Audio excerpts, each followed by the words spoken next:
You know what I mean? Sort of laid back in a way, but very adamant and very passionate about what I believe. I think a lot of times that sort of throws people off because they don't expect me to have the mindset or the process of thought that I do. And so when you come in to watch my channel, you may hear a myriad of thoughts and ideas that could be different from others. What I want you to do is just sit back, like, share, and subscribe.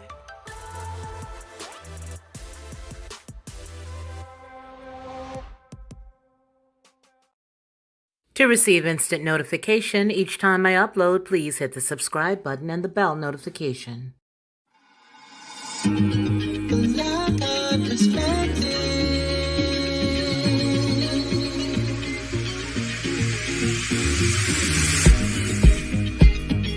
Helping you along the way.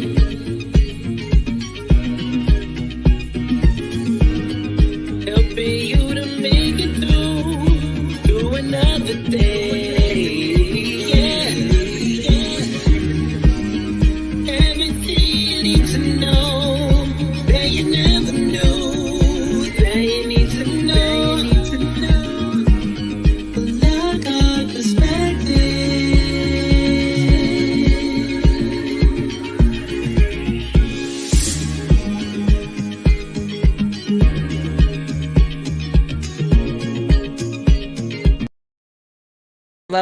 Hello, and welcome. Happy Sunday to everybody. Hope that's apropos, if that's what you say or don't say. As you know, we got humans in the room, and so there are humans all over the house. I hope you can hear them. They'll let you know that there is a sign of life going on. So you guys have seen some of the stories that we've talked about just recently, and they've been quite amazing at best. And I think what we're dealing with today is the human piece of life, really. I want to juxtapose the story that we are going to talk about today with the word, because there's only one way for any of us to look at this situation, right? How is everybody? Let me start over here.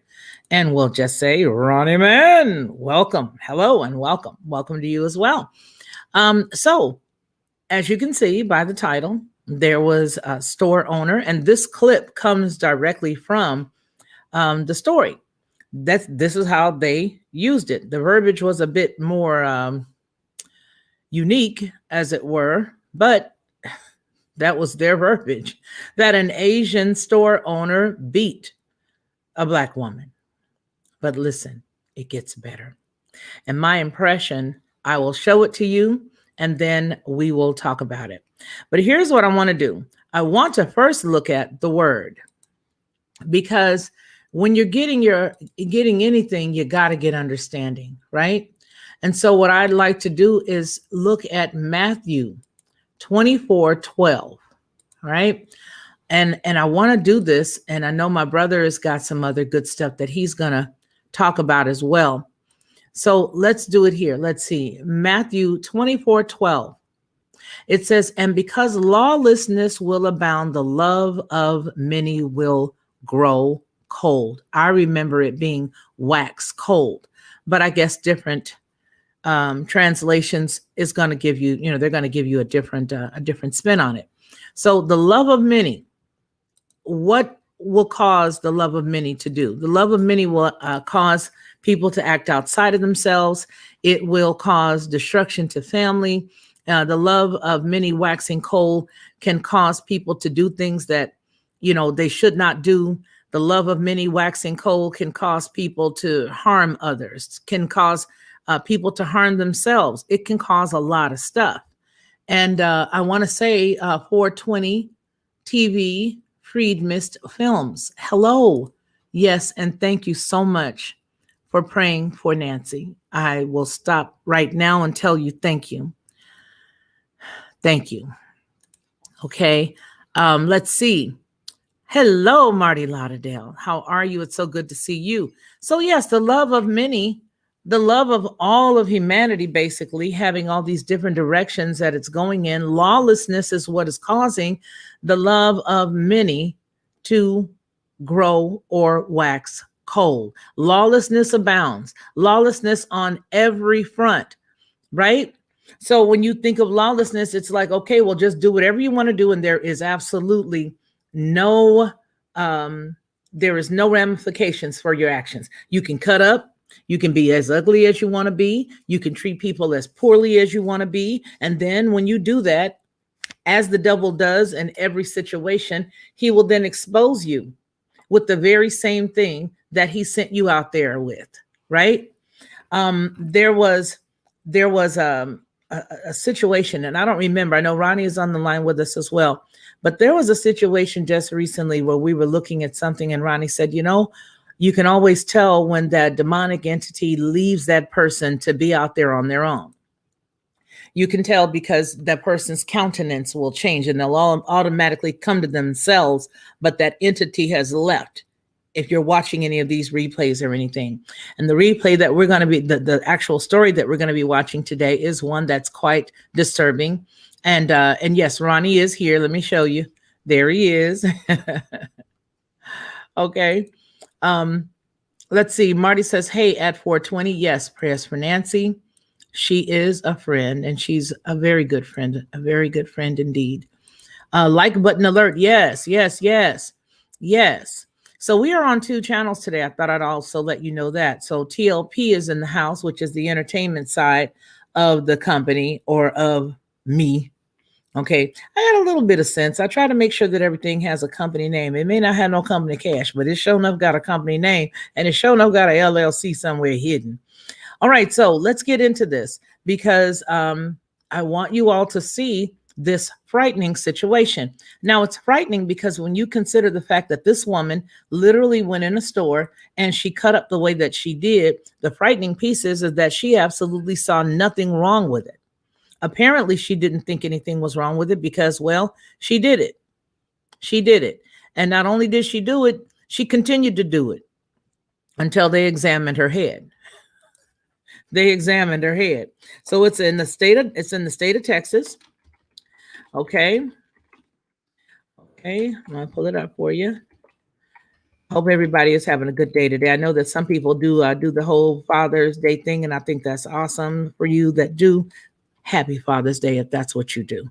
I don't do that, but happy Father's Day if that's what you do. Okay, so Dallas woman was beaten by the Asian owner. And wait till you see it. You probably already saw it, but it's amazing. Here we go. Woo, look at this. Ooh. When I tell you they examined the situation, they examined the situation. Whenever you hear me say examine the situation, that means they beat somebody up. They knocked them in the head. So that's what I mean. All right, here we are. Whoa. I hear you, Ronnie. You there? Here we are. Can't make this stuff up. But I don't have to listen to the ad. I know that.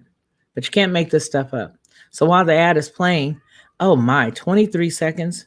Anyway, there have been several things that people have said online. I've heard things like, oh, they shouldn't have hit this woman, or, oh, that's what she gets, or, but it was a girl at the end of the day. They should have stopped. I believe that when you go out and you make an order, especially in a customer service environment, you ought to get what you pay for. So here you go. Don't throw me in this camera, bro. Come on. Don't disrespect me. I want your ass too.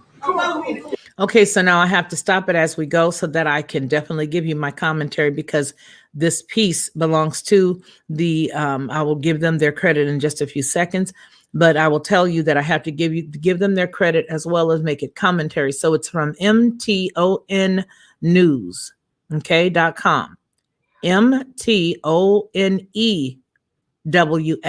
all right? First problem, she went behind their counter. That's the first issue. Before that, she actually pushed the door in, if you guys can see that.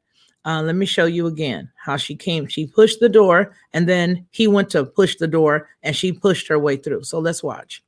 Don't throw me in this camera, bro. Come on. Don't disrespect me. I want your ass too. Don't throw me in this camera, bro. Don't throw me in this camera, bro. Don't throw me in this camera. Now, I don't know what language that is she's speaking, some colloquialism or whatever, but she's telling him don't do something. So it sounds as if she's basically telling him, why are you trying to front me off? The argument ensued because of cigarettes. Okay, it was important enough. Hey, no, don't shoot her. No, don't shoot. Don't shoot her.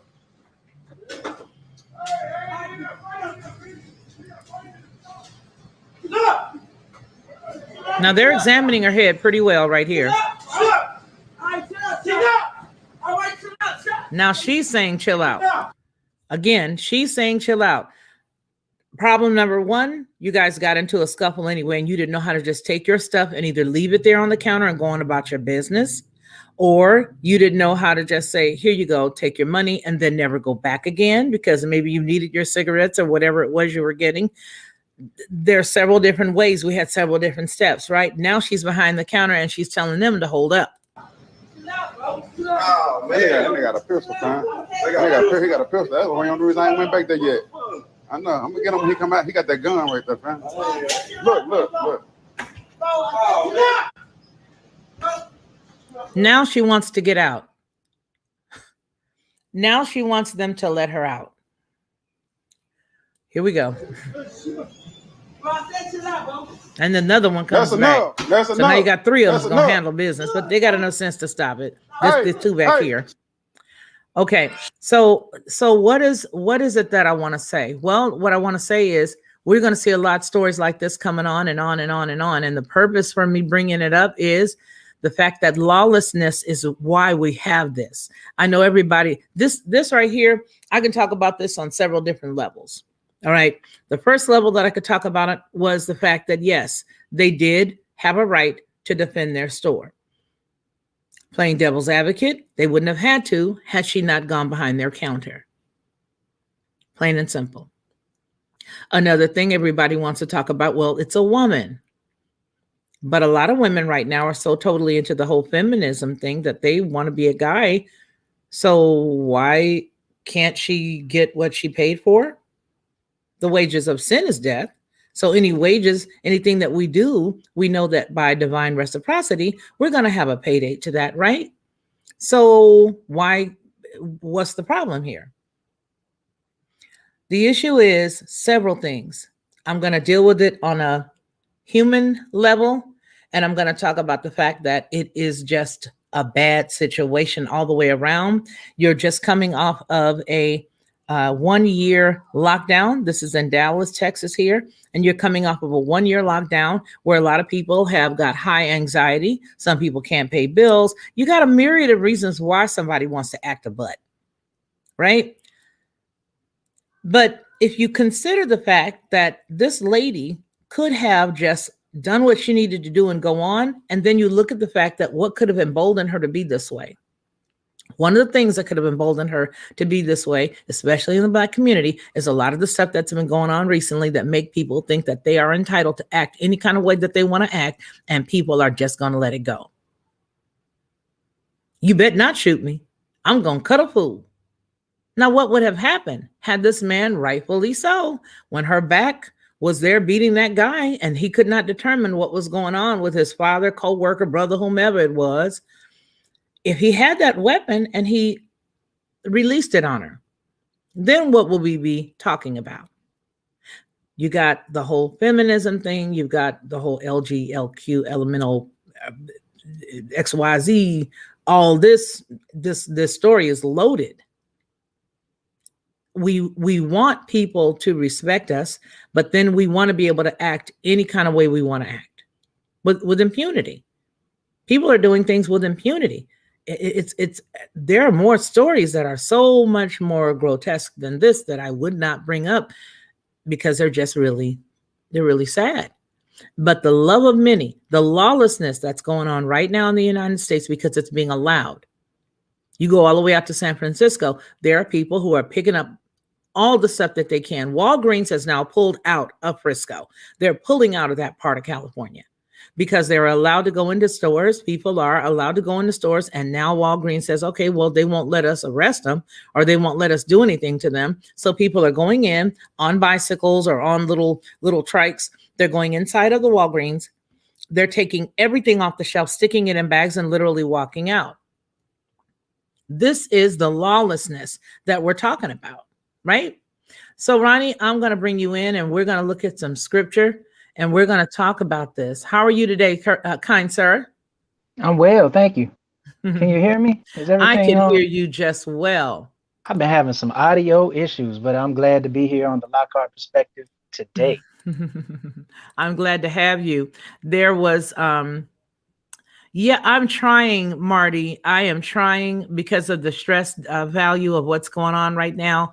It's telling on my, well, of course, you know, it's going to tell on my face and you already know why, but it's going to tell on my face. It's going to tell in a lot of the little areas, but, just keep my friend lifted up, you guys. I'm going to say that I've been in very close contact with her husband, and just keep her lifted up. That's Nancy Morgan Hart. Okay, so there's a couple of scriptures that I got. I got the law. I pulled up the 10 Commandments, and we got that up so that we can keep all that in consideration. But what you got? What you want me to say? Where you want me to go? No, I want you to go. I want you to go. Okay, so here we are. So now when you're looking at the passage that we were dealing in Matthew, all right, Matthew 24:12 says, and because lawlessness will abound, the love of many will grow cold. But he who endures until the end shall be saved. And this gospel of the kingdom will be preached in all of the world as a witness to all nations, and then the end will come. So that means that we know one thing for sure, that by the end of verse 14, we know once we begin to see lawlessness abounding, we know that by the end of verse 14, that if we see that we know what day it is and what time it is. And this is that day, this is that time. This is where we are. We are at the time where lawlessness is just, it's not only abounding. If we want to look up the word abound, I'm going to do one of Ronnie Mann's things. I'm going to go on ahead and do the, what is it, Ronnie? How do I find that thingy that you do? But I mean, if you're just going off of the fly, just type in abound, and you can either look at the definition or the etymological value. Yeah, I want to look at both. Yeah, but I'm going to look here. So abound means to be present in large numbers or in great quantity, to be prevalent, to be copiously supplied, used in or with. Okay, so check it. So abound, right? Go ahead, look up the etymology of it. Just type in that word abound and then type in etymology on the back. Okay, let's do it. Though, bound means to be bound to something. You know what I mean? As far as binded, you are like or bond, like your word is bond, something that you are attached to. In the Greek, the word, the prefix a, it is a negation. So when you abound, you are not bound to anything. You just wild. You're just out here being you wilding out. Yeah. You just wilding out. Well, I pulled up the etymology and it says, I'm going to let you guys see it. Let me do that. Let me come over here and let you see this so that you know what it is. And yeah, we're taking everything that's happening right now. We're going to apply the word to it going forward because we need to. People need to see and understand exactly what time it is in real time, if you will. So abound, be in great plenty. From the old French abounder, to abound, be abundant, come together in great numbers. From the Latin aboundere, overflow, run over. From the Latin off, away from, under, rise in a wave.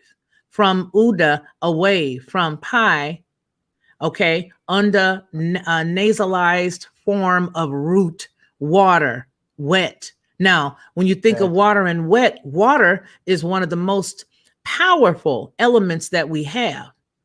Hence, we had 40 days, 40 nights that was told in the word that talked about how it rained for 40 days and 40 nights and how that sort of cleared out that whole entire region, that whole entire world, the whole entire area. All right. Related, abound, abounding, abounder, one who has plenty. Go ahead.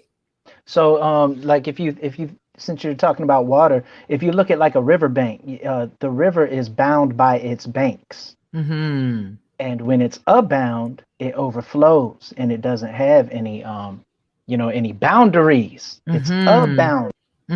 So, you just out here being out here. What scripture were you reading where it says that the chapter verse? I'm in 24 Matthew 12 through 16, talking about the lawlessness. And so, hey, Anthony Van Zant, how are you today? And so when we start to dig in that and we look and we say, okay, well, really, when people say, okay, we know it's the end times, this and that, this may not seem to be anything that's major because we're looking at the big stuff, right? We're looking at, you know, the 666 and the 6, and we're looking at all these different numbers and stuff. And we're looking at things that, you know, we have to do, and you lose the right to eat, and you lose the right to buy or sell, and all these other things. But there are a lot of precursors that let you know exactly what time it is. And sometimes these things cannot be changed or shaken. They just are. And these are some of those things. We did the story the other day where we found out the lady had gone inside of the McDonald's and lost her whole entire mind because they would not mix her slushy. And then we find out, after I did a little more digging, I told you if we find out more, we're going to come back. And we found out that homegirl had just beat up her grandmother a few years before. So we're not even dealing with giving people the right type of mental health help or the type of punishment that they deserve to prevent them from doing what they're doing. And there's a bevy of reasons why we can go into that as well. But the truth about the matter is the fact that, yes, this stuff is abounding. And yes, it is going off. And yeah, we do see a lot of people going crazy. And you know what? Here's the funny part. What we're talking about now as this relates to the word is not popular. And people don't want to hear this. They just want to hear you talk about somebody getting beat up and drugged down the street and the woman going back behind the counter. And they want to hear that, but they don't want to hear this word with it. World Star.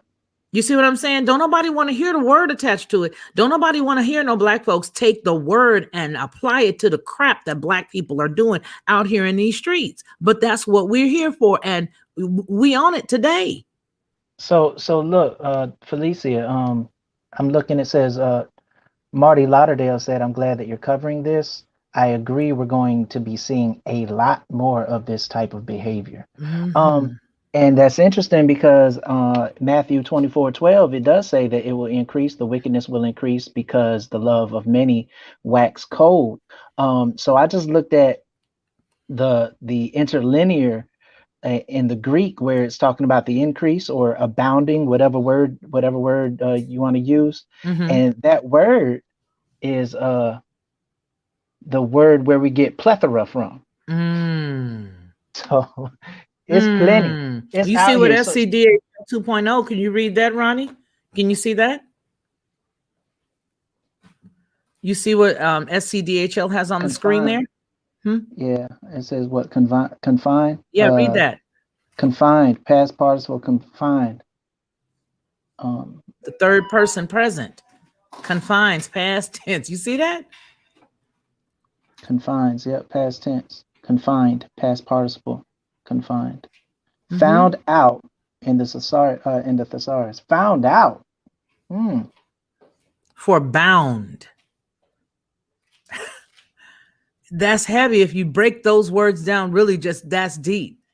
It really is. For bound.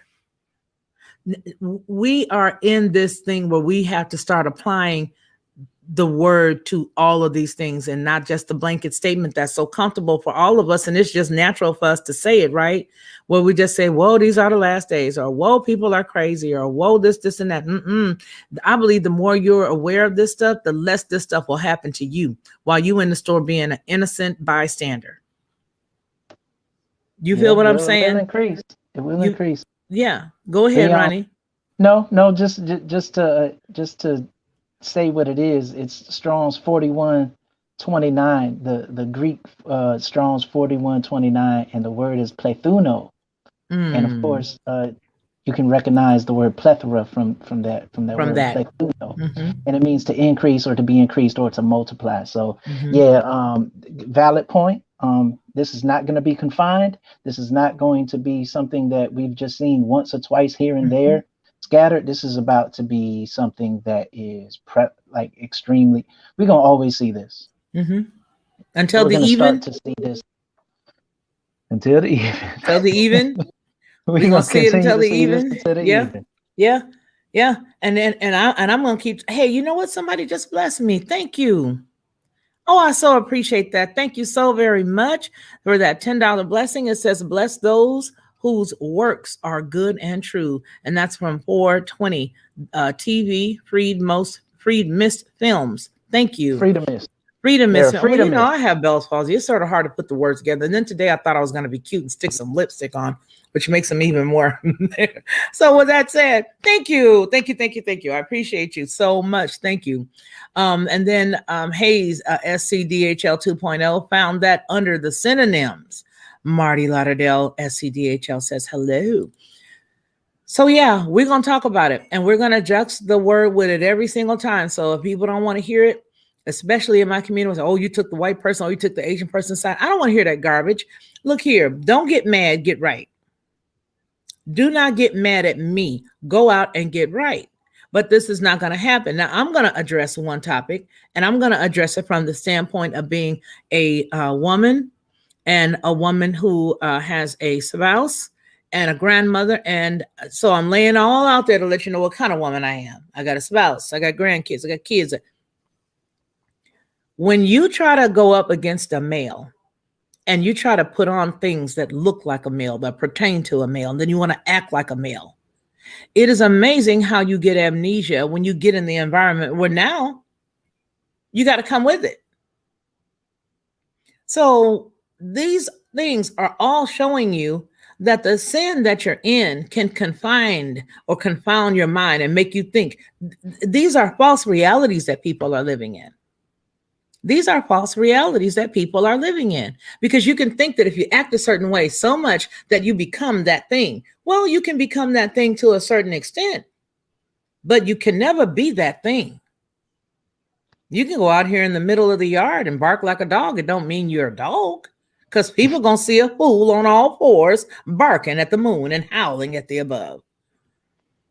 Don't mean you a dog. But these are the things that people, they got every single commercial got a woman acting like she's a guy and vice versa. Every commercial is leading you to believe that, yes, you can just walk on behind that counter because ain't nobody going to say nothing to you. You know, your life matters.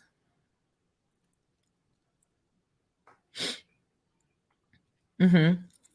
Yeah. Well, as far as being that, playing the other side, I mean, we are fighting for equality, gender equality. So, I mean,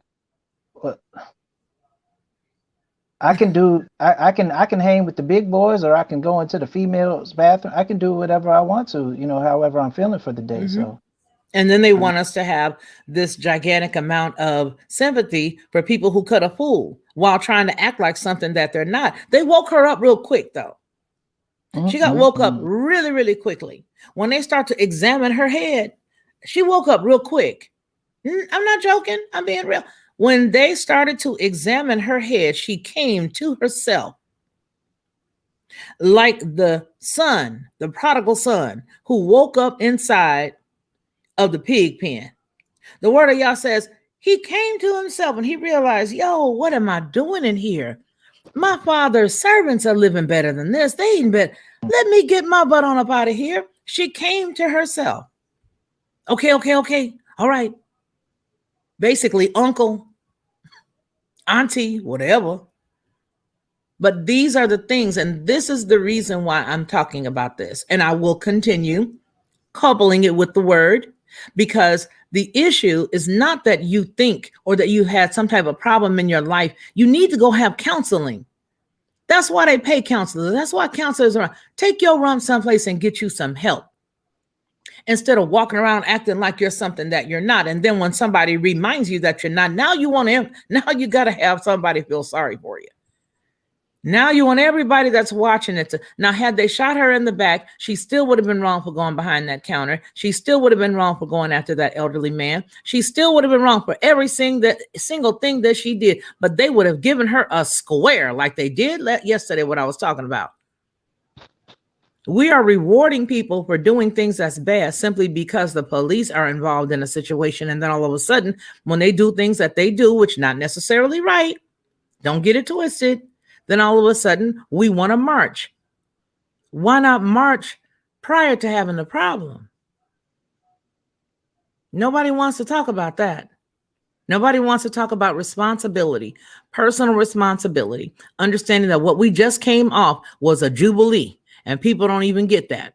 The whole entire planet basically shut down for one whole year and it was a jubilee, and all these people that was stuck in the house are now coming out acting crazy, and they're gonna make more money than they made over the last year for jubilee, because now they're gonna have more folks in jail,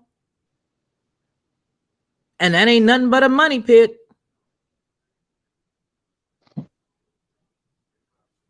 Yeah, 2020, it was a jubilee. You wonder why everybody was on their own personal Sabbath, but it was orchestrated. Go ahead, Ronnie. Yeah.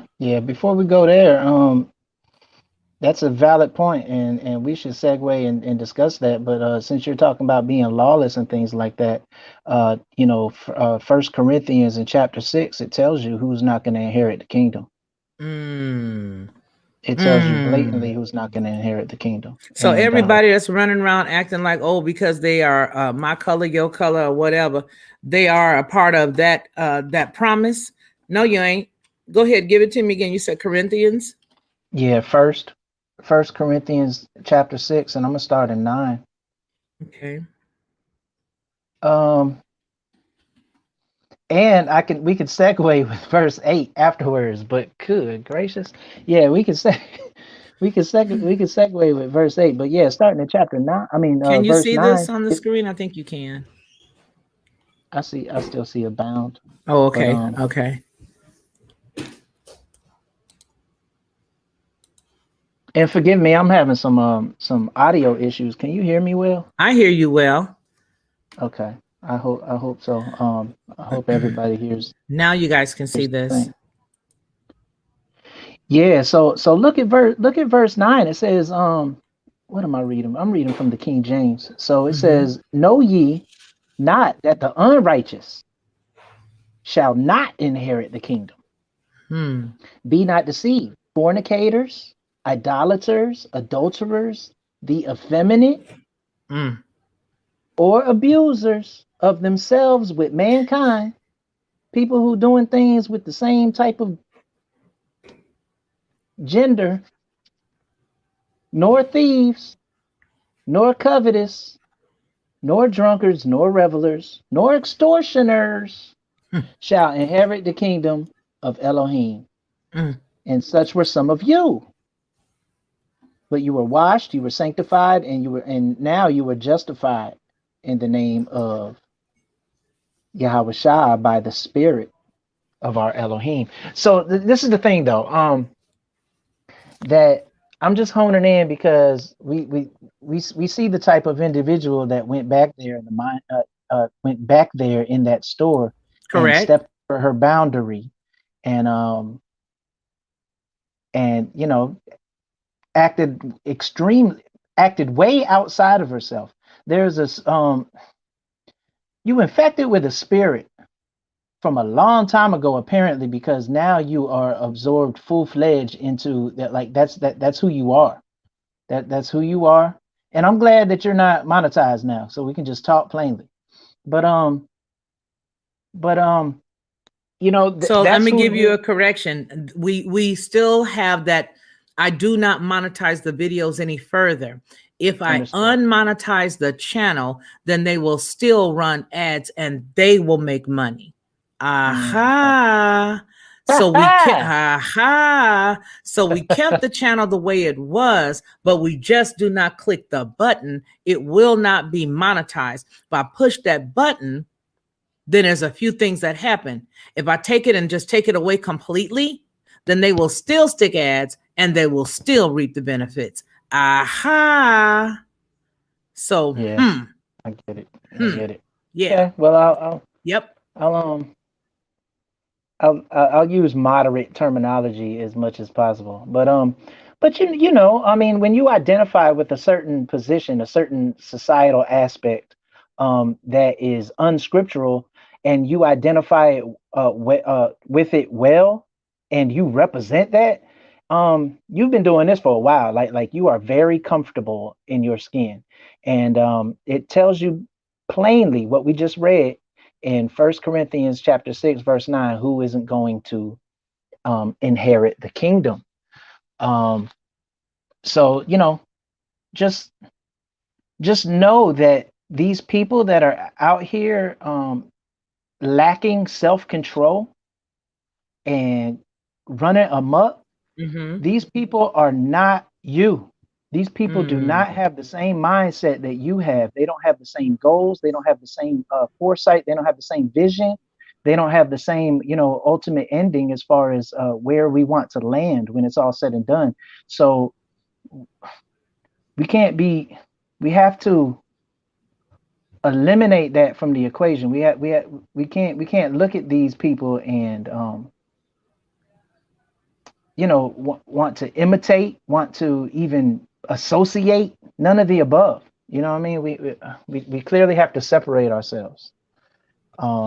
And since this thing is becoming abound, you know what I mean? Like this thing is perpetuating to the point of multiplication, then we clearly have to nowadays extremely, extremely, extremely separate ourselves to the utmost. So what you're saying is anybody and everything that you're dealing with, it has to line up. And if it doesn't line up, we need to separate ourselves from that which does not line up with the word. That's right. Okay. That's no matter who they are. Especially at this point in time. Yeah. I mean, it could be your favorite socialite. It could be your favorite actor. It could be your favorite vocalist, your favorite rapper. I mean, your favorite sport, your athlete. Whatever it is, your favorite family member. Am I saying too much? No, you're not saying too much. Bring it on in. Bring it on in. Like you have to separate from it. If it's not attempting to have the same goals and from the same foundational understandings and premise that the scriptures are from where the scriptures are coming, then yeah, you got to let that go. You got to kick it to the curb. You got to kick it to the curb like yesterday. They got to kick rocks. They have to kick rocks. So what we're talking about today is the incident. For those of you who are just now coming in or watching on the replay, we're talking about the incident that took place the other day where a woman went behind the counter and she really thought she was getting the best of the man, and she wouldn't have stopped had they, sort of cowered to her. If you looked at the video, she went in, she thought that she was going to be able to go in and do whatever she wanted to do and get them together, and they got her together. And so what we're talking about right now is we were dealing with Matthew, and we're now in 1 Corinthians. And and I did bring up a very valid point. Are you ready to go into that point that I wanted to that we wanted to chat with people about? Let's talk about that. Let's talk about that. So people are stir crazy right about now. We are opening up as far as society, as far as the economy is concerned, and we are moving forward from a lockdown. So I need to stretch my legs out. I need to go out here and blow off some steam and things of that nature. And people are doing that, but people are doing that as we just saw. A valid case in point. They're going overboard with it and to the extreme, because we done lost our mind sitting back over the past year. So it's really interesting that you specifically called out the fact that 2020 was a Jubilee year. Yep. Was a Jubilee year. So do you guys understand that? Let's examine what that means. In the law, and we're speaking on the Hebraic law, the Yah's law, which is first and foremost and premier, and is still valid today. The law says that every Jubilee, you have to basically rest. You have to rest. So what is a Jubilee? Okay, so we just came off of what they call Pentecost, what we were talking about, Shavuot, or the Feast of Weeks. This is Iron Crane asked who is the guest. This is Ronnie Mann. Go ahead. So the Feast of Weeks that we hey Iron Crane 2003. Yeah, the Feast of Weeks that we just came off of was a micro version of the macro Jubilee. because it's 50. So you do a 50 count, and every 50 count you Mm-hmm. rest. So what we did from Passover is we did 7 weeks, which is 49 days, and then on that 50th count, that 50th day, that's why they call it Pentecost, we had a feast. And of course, we spoke about that. It's called Feast of Weeks, and we did a live stream on it, and you can catch the replay if you want to go back and look. But that's the micro version of the larger thing called Jubilees, which is 49 years. Every 49 years, you do a 49-year count, and on that 50th year, the whole Mm-hmm. entire year is a year of rest. And you can catch that in Leviticus, was it 25, I want to say? Say what? A whole year of A rest? whole year of rest. What? Matter of fact, oh man, what is it? Leviticus 25, I would like to say. You want to go there real quick? Let's read it.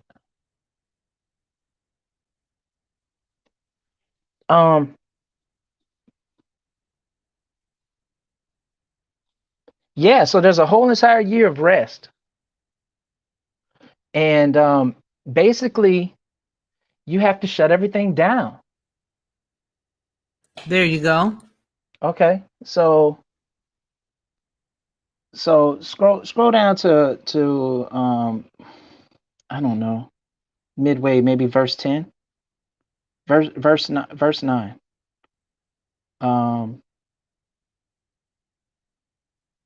Okay, start at 8 and read, because I don't have it pulled up. Okay, I'm gonna start at 8. Let me go back over here. All righty. And you shall count 7 Sabbaths of years for yourself, 7 times 7 years, and the time of the 7 Sabbaths of years shall be to you 49 years. Verse 9. Do you want me to stop? Nah, go ahead. Then you shall cause the trumpet of the Jubilee to sound on the 10th day of the 7th month. On the Day of Atonement, you shall make the trumpet sound throughout all your land, and you shall consecrate the 50th year and proclaim liberty throughout all the land to all its inhabitants. My God. Woo, boy.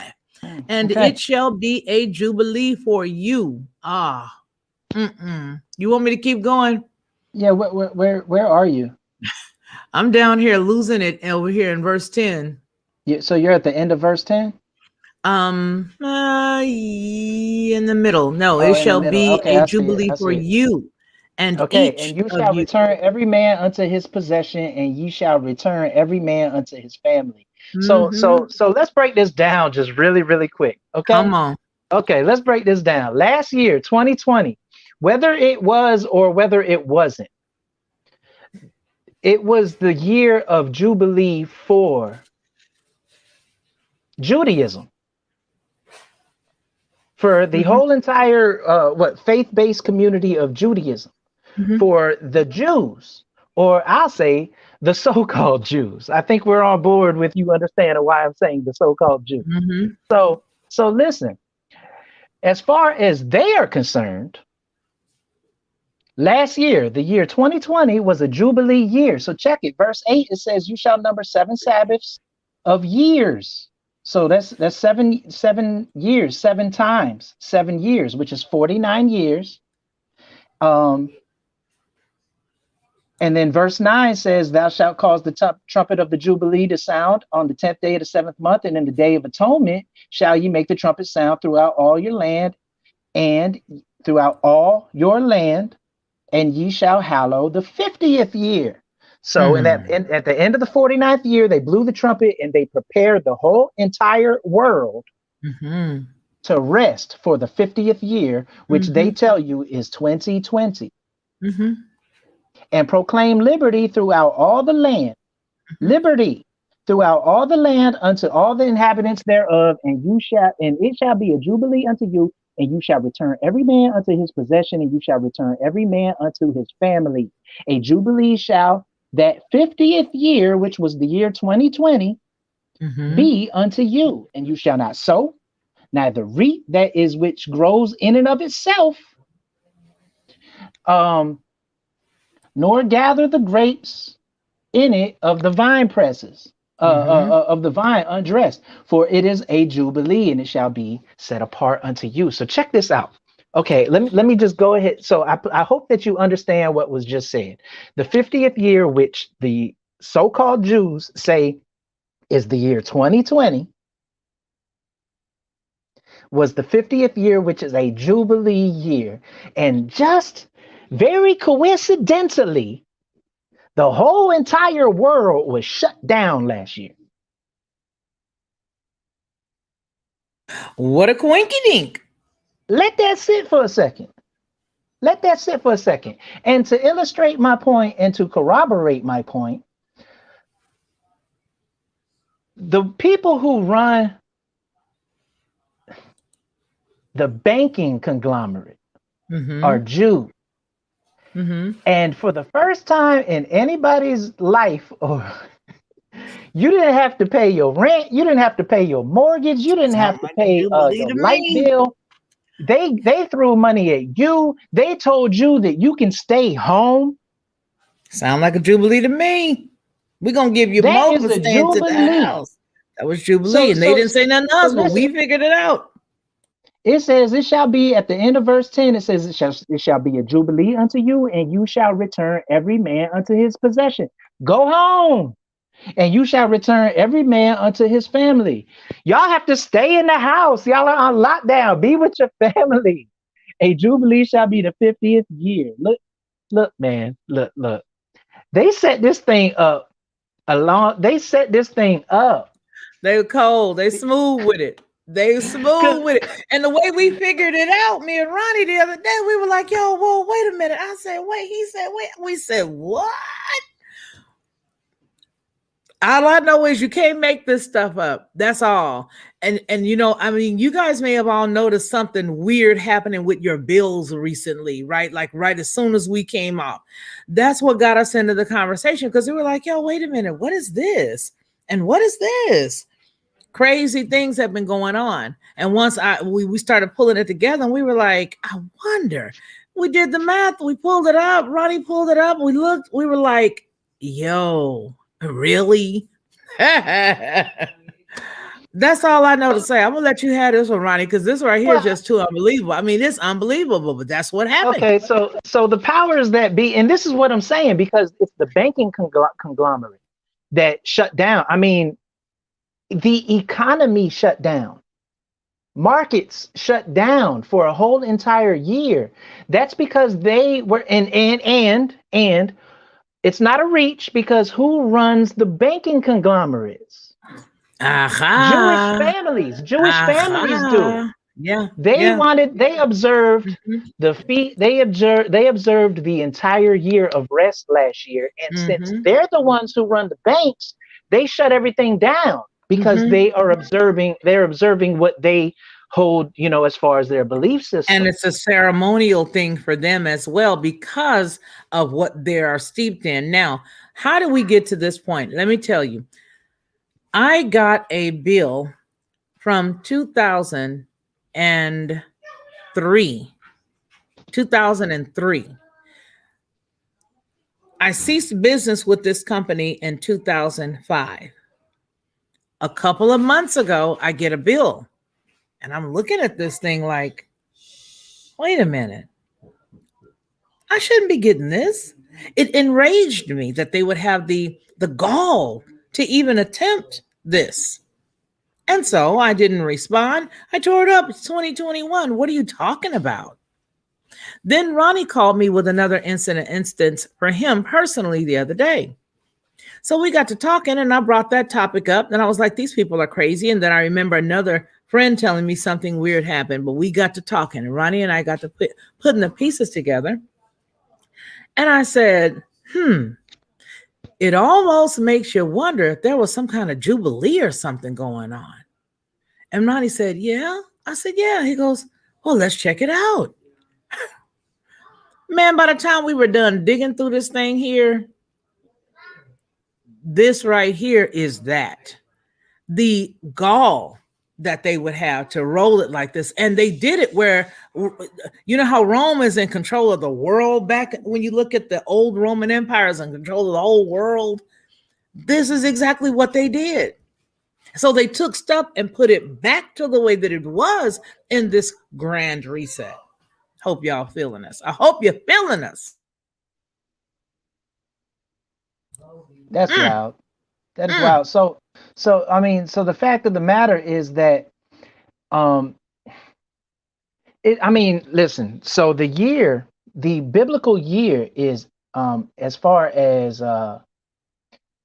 quote unquote, the year 2020 was concerned, the biblical year and how you do that count is based off of the moons. So that started in April until April of 2021, and we just got off of lockdown. It's no do the math.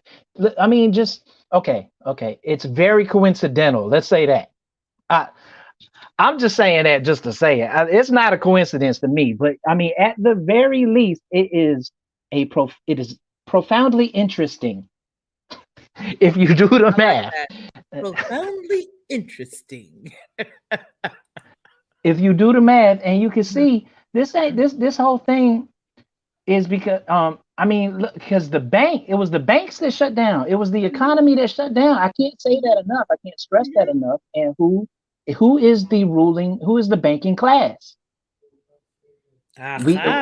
We already know. Okay, so check this out. You have a FICA score, right? Mm-hmm. You have a FICA score. Yeah. FICA. What is FICA? It's an acronym. What does FICA mean? FICA is the Fair Isaac Credit Act. Isaac, you say? The Fair Isaac Credit. Why is my score called the Fair Isaac Credit Act? That is just like, why? Why that? You know what I mean? Why not the fair income or the fair, something that pertains to economic. Why Isaac? Why Isaac? Anybody ever wonder why Isaac? I mean, did you even know that it's called the Fair Isaac Credit? I mean, FICA. It's because the FICA was invented by the so-called Jews. And their grandfather is, they proclaim their grandfather to be Isaac. And they're the ones in charge of the money. It's the grandfather clause. It's the grandfather clause. And if you're down, if you are in the grandfather clause, then, you know what I mean? All of these rules and regulations really don't apply to you because you're above the fray. You're above that. You're in a different class system. But below that, they came up with a Fair Isaac Credit Act for, for us. So, I mean, it's just really interesting when you look at it, and then you can see the correlations of the signs of the time, just the timing and the time frames of everything. And go ahead and pull up the Jubilee, the 2020 Jubilee. They'll let you know exactly what Jubilee that they say that we're in. You want to do that real quick? I'll speak on it while you're doing that. Slide to me what you want me to put up, and I got you. Oh, I don't have it pulled up. But I mean, okay, just type in 2020 Jubilee. If you remember, there was a rabbit hole that it pulled you through, and then you had to break it down. So hold on. Okay, while you pull that up, the year 2020 is a Jubilee. So look, Jubilees are sets of 50s. And what they are proclaiming is that the year 2020 was the 120th Jubilee since the foundations of the earth, since the beginning of creation. So the 120th Jubilee, if you do the math, 120 times 50 is 6,000, which means we are in the year 6,000. And if a day is a year I mean, if a day is 1,000 years unto Yah, and 1,000 years is a day unto Yah, then we are in the 6th day. We are at the 6th day is complete, and we are at the beginning of the 7th day, according to them. Now, whether that's true or not, according to them and their calculations, we are at the year 6,000. So if we're at the year of, if we are at the year 6,000, that means we are clearly in the 7th day, according to them. And since they are the ruling banking class, and they're the ones who govern the economy, or manipulate it. Yeah, they govern it. They govern it. Or manipulate it to be extremely governable for them. Then they have the power to. In their minds, they thinking that it's the 7th day. And as far as the 7th day is concerned, time is up. We are winding down, if we're in the 7th day, already wound down, and now prophecy is starting to be fulfilled. So in their mind, if we have already entered into that time, there are things that are going to roll out that is beyond our imagination right here and right now. But now, when we did a little bit of digging, we saw that, of course, because they know how they have manipulated the calendar and all that. Hey, Pizza the Hut, good to see you.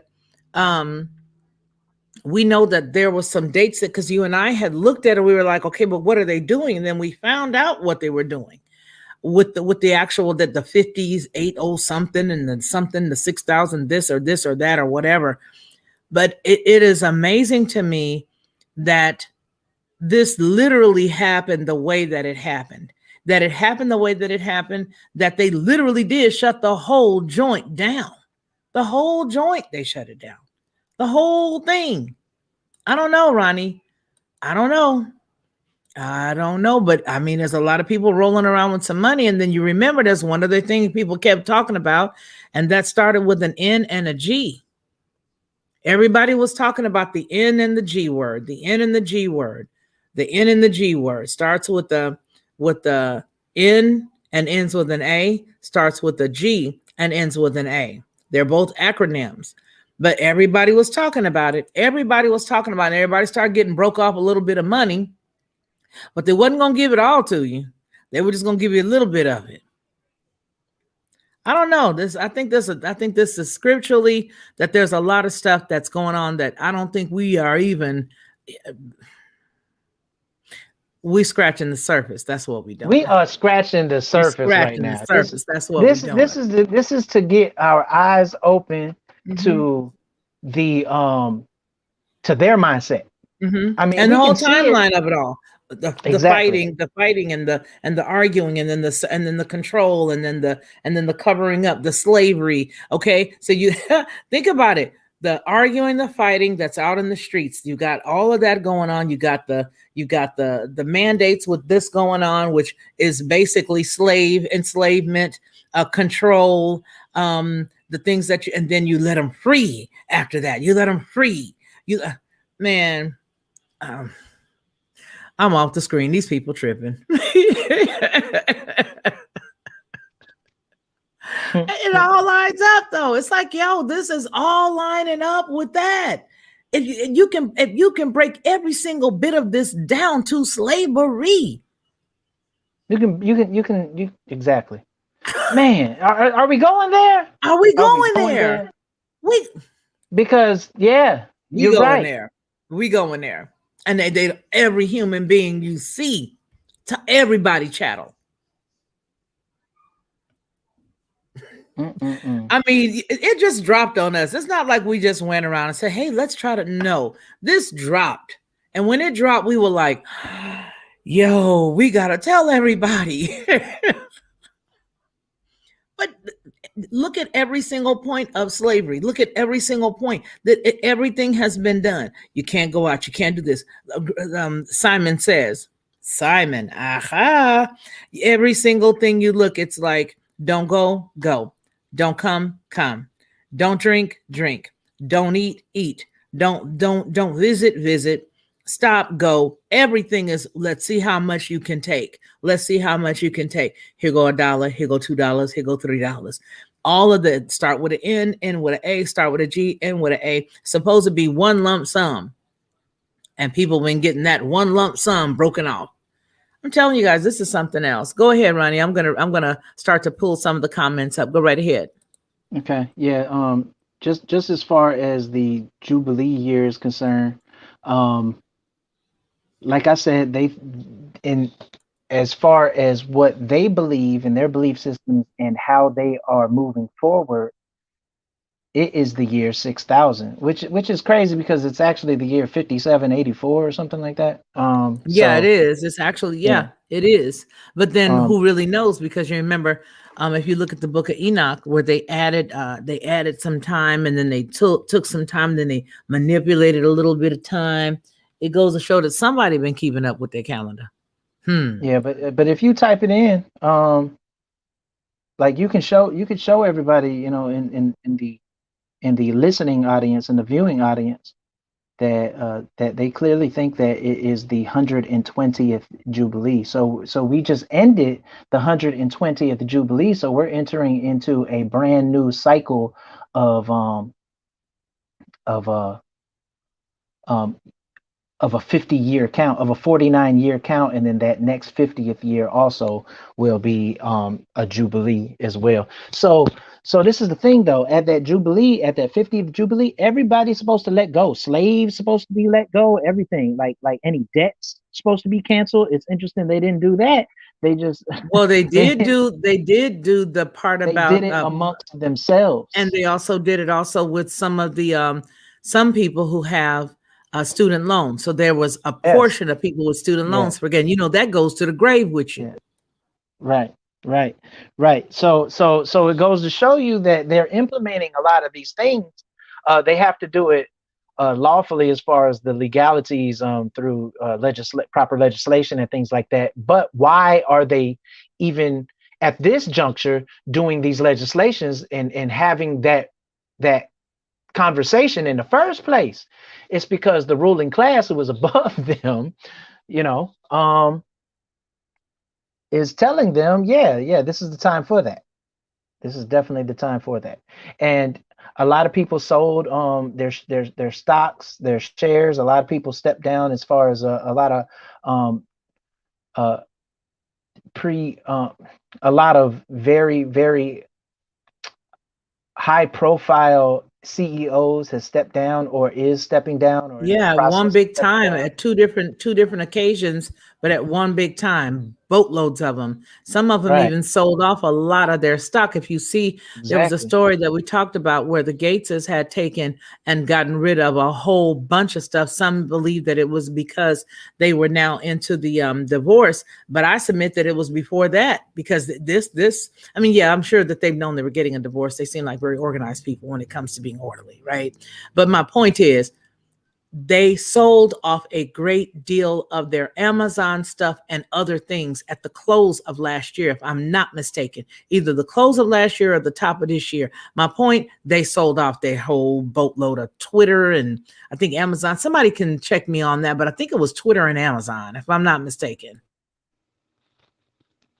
Yep, definitely Amazon. I'm not aware of Twitter, but yeah, Amazon clearly. And I'm pulling up some stuff that I can send to you so you can put it on the screen. Okay, and then while you're looking that up, I'm going to go ahead and read from where we are.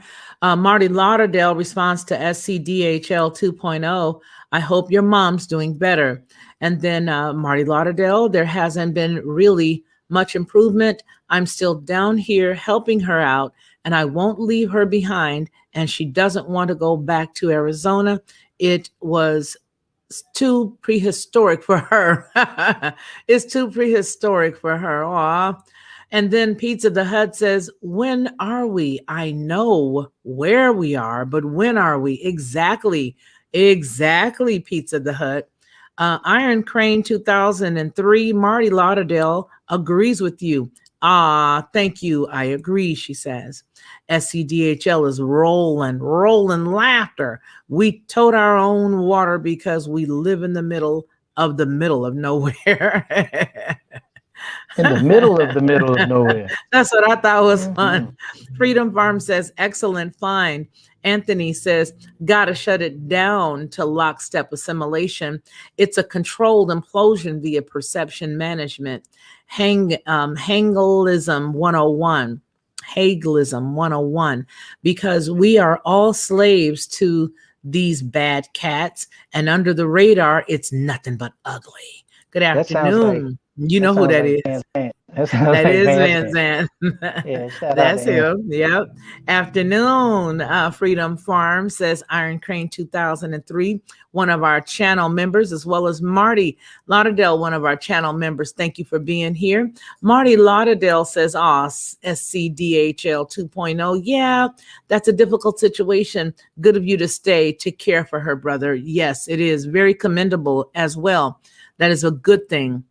Freedom Farms says, what is start with an N and ends with an A? It starts a Ness and it ends with an A. It has an R in the middle. Okay, I'm totally down for prehistoric. Give me what is that? Mesozoic mind. Haha. Okay, super word. Hello, old head Deuce. How are you today? Iron Crane. Ha ha ha ha. Very good to see you. Marty Lauderdale's cracking up laughing too. Iron, some still have that cranium. Okay, old head Deuce. Mesozoic men's ring a bell? Not to me, because I'm of a different breed. I don't know what y'all talking about. Like a good cop. You guys are so funny. And, old head Deuce always cracks jokes on me because he says, you know what? Felicia never gets my jokes. He's like, when Rachel Van Ziel is here, he goes, see, I'm so glad. Rachel, you get me. I just don't. You know what, you guys, and Ronnie will tell you, I don't know. It's just stuff goes over in my head sometimes. I'm like, really? You can tell me something. You can be pulling my leg. And I'm like, really? You'd be like, no, the sky not really falling.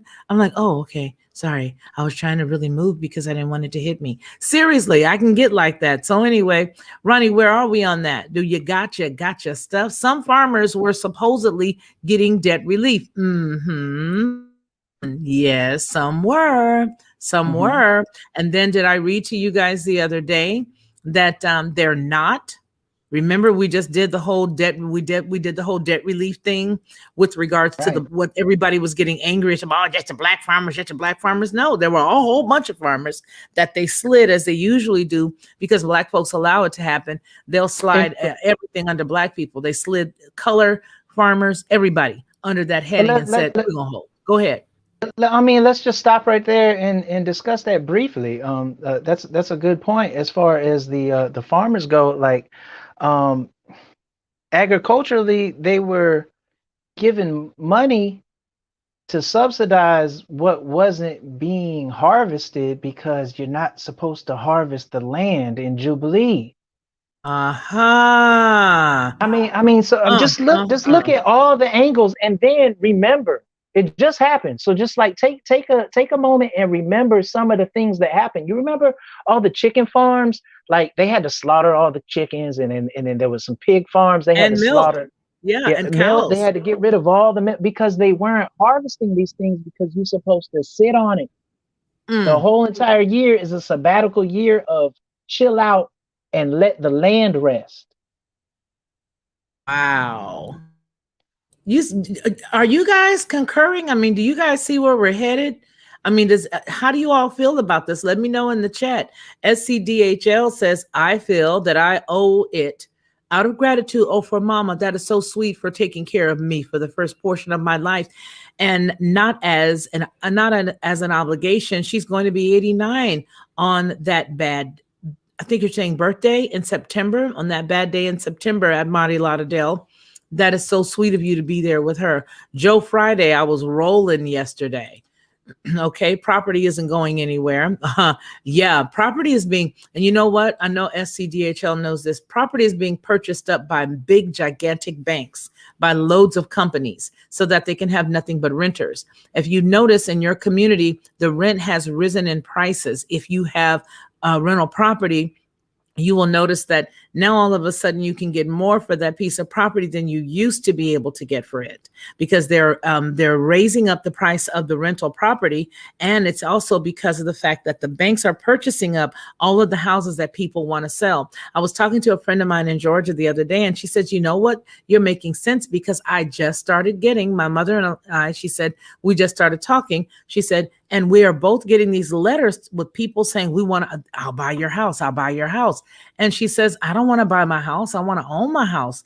And so that's what they're doing. So yeah, they're going to buy up everything. So all you got to do is be a leaser or a lessor or a renter. And if that's the case, they can charge you what they want. And if it's just a handful of companies that own all of the property, they can raise the price as high as they want. And if they're giving you any subsidized monies, those monies are going to be making a complete figure eight. They're going to come over here, come out of this pocket, come up there, and come down and go in the lower pocket. Then they're going to come right back, and they'll be going right into their own hands. It's not going to, if they're subsidizing you and they give you a subsidized amount of money you're going to get every month, universal paycheck, right? Then all they're going to be doing is using you as a slave, because whatever gigs you get is not going to be the gigs you got now. The gigs you get are going to be to help their fund, to help fund them. Everybody going to look like Kanye West group, that group where everybody run around in them funny look like oversized scrubs. Yeah, it's going to look just like 1984, and all the clothes, everybody looks exactly the same, because everybody's living inside of a smart community. Everybody's living inside of an apartment complex. And if you're not in an apartment complex, you're living in a rental house. Those will, for all we know, the rental house will probably be for the upper echelon of the po folk. You never know. But I'm telling you right now, when we tapped into this thing and now we're pulling more strings from it, Ronnie is pulling more strings, and he's pulling more strings, and he's pulling more strings. And as you all are sitting here in the chat, I know y'all are pulling some strings, and you guys are pulling them as those threads become more prevalent. And we can see that, yes, last year was their Jubilee, and it just left us alone this year. But that means that with that resetting of the mindset, okay, which is what it is with a Jubilee, right? They're resetting the clock. They're taking big things back. You don't owe it anymore. Once they finish all of that, it's an onslaught of what else, because they got a whole nother 50 or more to go ahead on and beef it back up again. And when they drop the housing bubble, when this bubble finally pops, I want to tell you guys, if you thought that there was something going on in 2007, 2008 as it relates to our economy, you ain't seen nothing yet. You ain't seen nothing. That right there was a dry practice run, a dry run. That was a dry run. Now, couple that with the fact that if they're buying up everything and you cannot look to, I mean, you go around now, you're like, what? Who wants to pay that to live in somebody else's place? Who wants to pay? You're not. You're going to be stuck where you are, or they're going to put you in a place that you can't afford. Why? Because as soon as those jobs that everybody's thinking is so plenteous that you have, those jobs will be dried up. Those jobs will be dried up, and people will be doing work related to whatever the interest of the power that be is. Does that make sense? Boy, these are the signs of the times. These are the signs of the times. And you're not going to see them if you subscribe to the rhetoric, if you subscribe to the banter, you know what I mean? Like, because it's set up. What we call it? What have we called it before? The Kansas City Shuffle. look left. Look left go when right. everything's going on right. Exactly. So, so if you're subscribing to the conversation, and the conversation is designed to, if I say something 1,000,000 times, it'll sink in and become fact. Like if that's what you ascribe and are subscribed to, then you're gonna miss the blatant things that are right in your face. Yeah. Freedom Farm. Yeah, go ahead. If you don't relate them to scripture, you're doomed. You're doomed, That's the doomed, standard. doomed. If you don't relate it to scripture, Freedom Farm says Bezos sold significant amount of shares. Yeah, because they know what's up. Salute Lockhart hailed head. Someday you need to watch Mesozoic Mind by Charmer Felicia. It's a stupid kids cartoon music video about dinosaurs. Absolutely awesome. Well, I'll ask one of my grandkids if they know. And hey, if this ain't a blast from the past, PBS Lover, hi, how are you?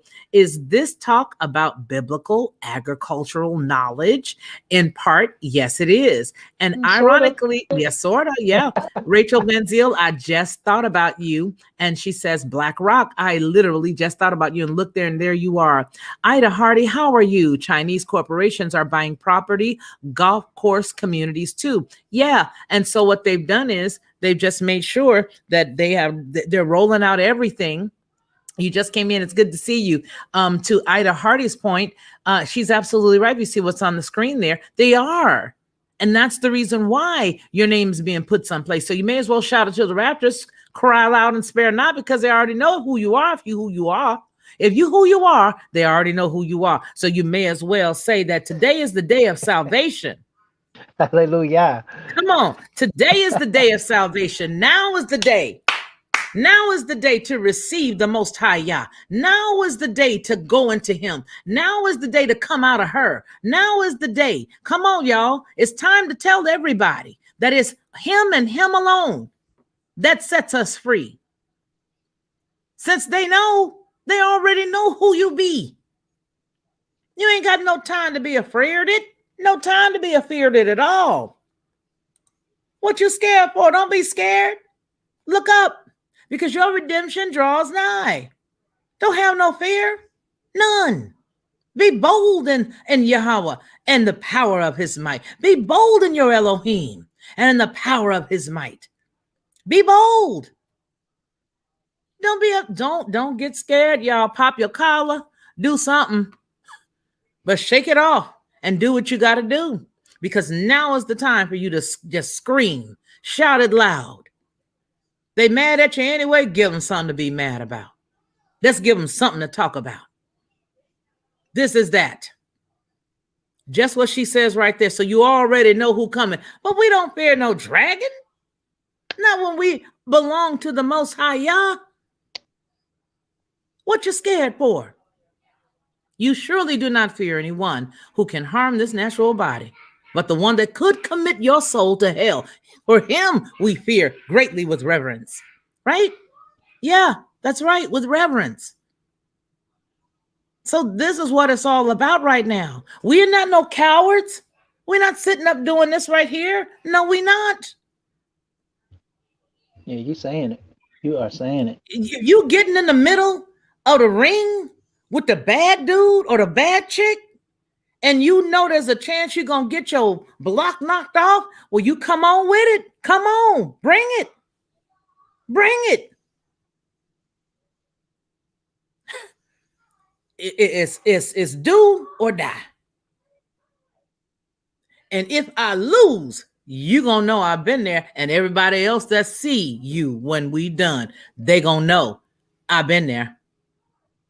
Give this thing a try. Everybody, it's time to do your due diligence and tell everybody what day it is. It is the day of salvation. Today is. It's not tomorrow. It's not next week. It's not next month. Right now, today, while that person is talking to you, that is the day that salvation comes to their door and begins to knock when you tell them the truth, when you give them truth.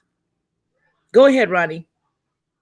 Well, I'm just saying, you're saying it. You are speaking, and you're spot on.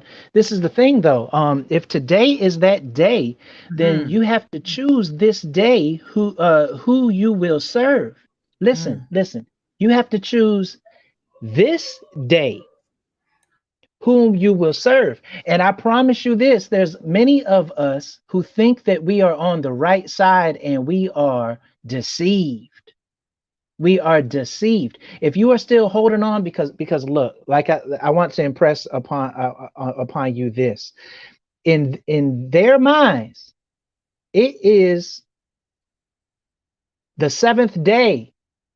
And they are the ones in charge of this monetary system. And if you look in the book of Revelation, the whole entire structure that falls is the financial structure. It's the financial world that crumbles, which causes the onslaught of post-apocalyptic time, whatever you want to call it. Yes. So in that whole era, it's the financial district that collapses. Read the words. It tells you plainly that that's what's going on. So these are the ones who are in charge, and these people have let us know that it is in their minds the 120th Jubilee. We have entered into the seventh day. So I would like to impress upon you that it is today, right here, right now, where you have to make that decision to detach, because if you don't detach, and if you're deceived and think that you have, but you really haven't, you're going to go down with the ship, and there is no hope for you. What does he tell you to do? He said you're supposed to secure your own salvation. You have to do this. It's incumbent upon you to do this. Work out your own salvation with fear and trembling. If you do not, it's your fault that you're going down with the ship. Look, you have watchmen on the wall. You have people, you have voices in the wilderness that are crying out and saying these things to you. What's up?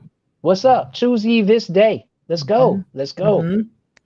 And it's not about choosing traditional our traditions of men. It's not about choosing, what pastor, what bishop say, what this one say. What does Yah say? What does his word say? What does his word declare? Okay, what does his word say? So we have right now pulled up Revelation 17, Ronnie. Yeah. That's what you did. Yeah. So what does his word tell us? How do we know where we are? We see that people run around beating each other up in stores and fighting and want to tattletale and pulling out pistols on people who are not wearing masks and who want to wear a mask and who don't want to. We see all the crazy, corrupt stuff that's going on. And like you said earlier, we don't want to do the right and then look over here to the left. We don't want to do the left and then look over here to the right. But the truth about the matter is that all of these things are part and parcel. Now, pay attention to what he just said. They are pushing. Remember the other week that we said something about the nature of they are trying to fast forward prophecy. Yeah. That is what he means when Ronnie just said they're trying in their mind. It is this period. Whether it is or whether it's not. There you go. Whether it is or whether it is not. This is what's in their brain and what they have literally done. This is what has literally been done. Case in point, let's take it to Revelation 17. All right. Let's go on here and let's go ahead and read Revelation 17. The Scarlet Woman, huh? No, I was just saying. So what you got? Got the Scarlet Woman and the Scarlet Beast. Verse 17, verse 1 of chapter 17 of Revelation says, the one of the seven angels who had the seven bowls came and talked with me, saying to me, come, I will show you the judgment of the great harlot who sits on many waters. Verse 2, with whom the kings of the earth are committed fornication, and the inhabitants of the earth were made drunk with wine of her fornication. Let me check my levels and make sure you guys can still hear me. Okay, hold on. I hear you well. Okay, I had to come back on the other side. Sorry about that, you guys. Let me go back where we were, changing the screen here. Okay.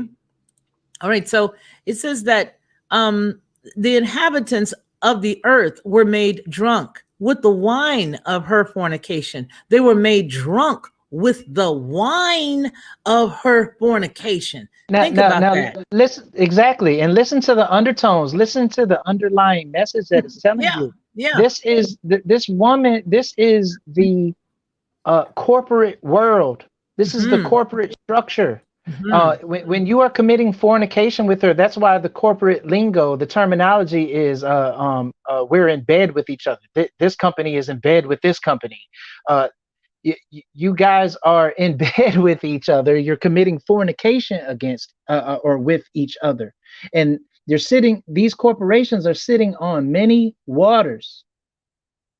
They're all over the world. It's a global conglomerate, and the ones who are drunk off of her fornication, these are the ones who have grown fat and waxed fat off of the riches, the gold and the silver and all of the finer things. And this is the woman. This is the woman. That's why. Come on now. That's why your church has to be a 501c3. It has to be. It has Boy, to be. You better get off of that. corporation. What? You better get off of that. You're gonna offend somebody talking about the church, talking about the 501c3. It has to be incorporated. It has to be incorporated. You're gonna make them mad. You're gonna make somebody mad. What you mean to tell me that the church can't have a 501c3? Well, let's just go figure. If you are under if you're in bed with the if you're in bed with that heading, with that, then yes, you're gonna have to do everything they say. Hence, you ain't teaching this. If you're going to do everything that they say, because in order for you to have that, there are some rules and some regulations. There are some things that they can slip in on it that you will not even be privy to, but you will be held accountable for. You can't teach this. You can't teach that. You can't say this. You can't say that. You can't lead this. Why? Because the organization that has now backed you, that you are now a part of, is telling you that if you're going to follow these rules to get this, it's a quid pro quo. It's a this for that. So now when you're dealing with your 501c3 bishop, he ain't going to tell you no truth. Why? Because he's mums the words. He is mums the words. He is in bed with the harlot. That's right. And that harlot talking that pillow talk, baby. And let me tell you right now, when the pillow talk start getting to going, ain't nobody, no matter how religious they are, they ain't going to pay no attention to that. They lose all sense of smarts. All the sense of thinking well is gone. You know, they even say that when you're in that situation, don't even make a negotiation. They tell you that in psychology, that in that particular situation, when you are at that point where the person reaches a peak, okay, let's just use two spouses, and they're there. They say do not even talk business at that point. Look right here. It said, and it is drunk with the wine of her fornication. That's what I'm talking about. Because once that person in the natural form gets to a certain place, you can talk to him about anything. She can touch his face and say, hey, I want $1 billion. Can I have it? Baby, you can have anything you want. They was drunk with her fornication. That means that when you're drunk in that fornication, you are lulled to do and to say anything. Go ahead on with your 501c3. You ain't gonna get no truth. You ain't getting no truth in there. And the truth that they entice you with is temporal at best. It's just going to make you feel good. Why? Because it's going to trickle down. If they're getting drunk with that and with that fornication, it's going to trickle right down to you. And you're going to leave and say, oh, it felt that was such a good word. What did they talk about? Oh, I don't remember, but it was really good.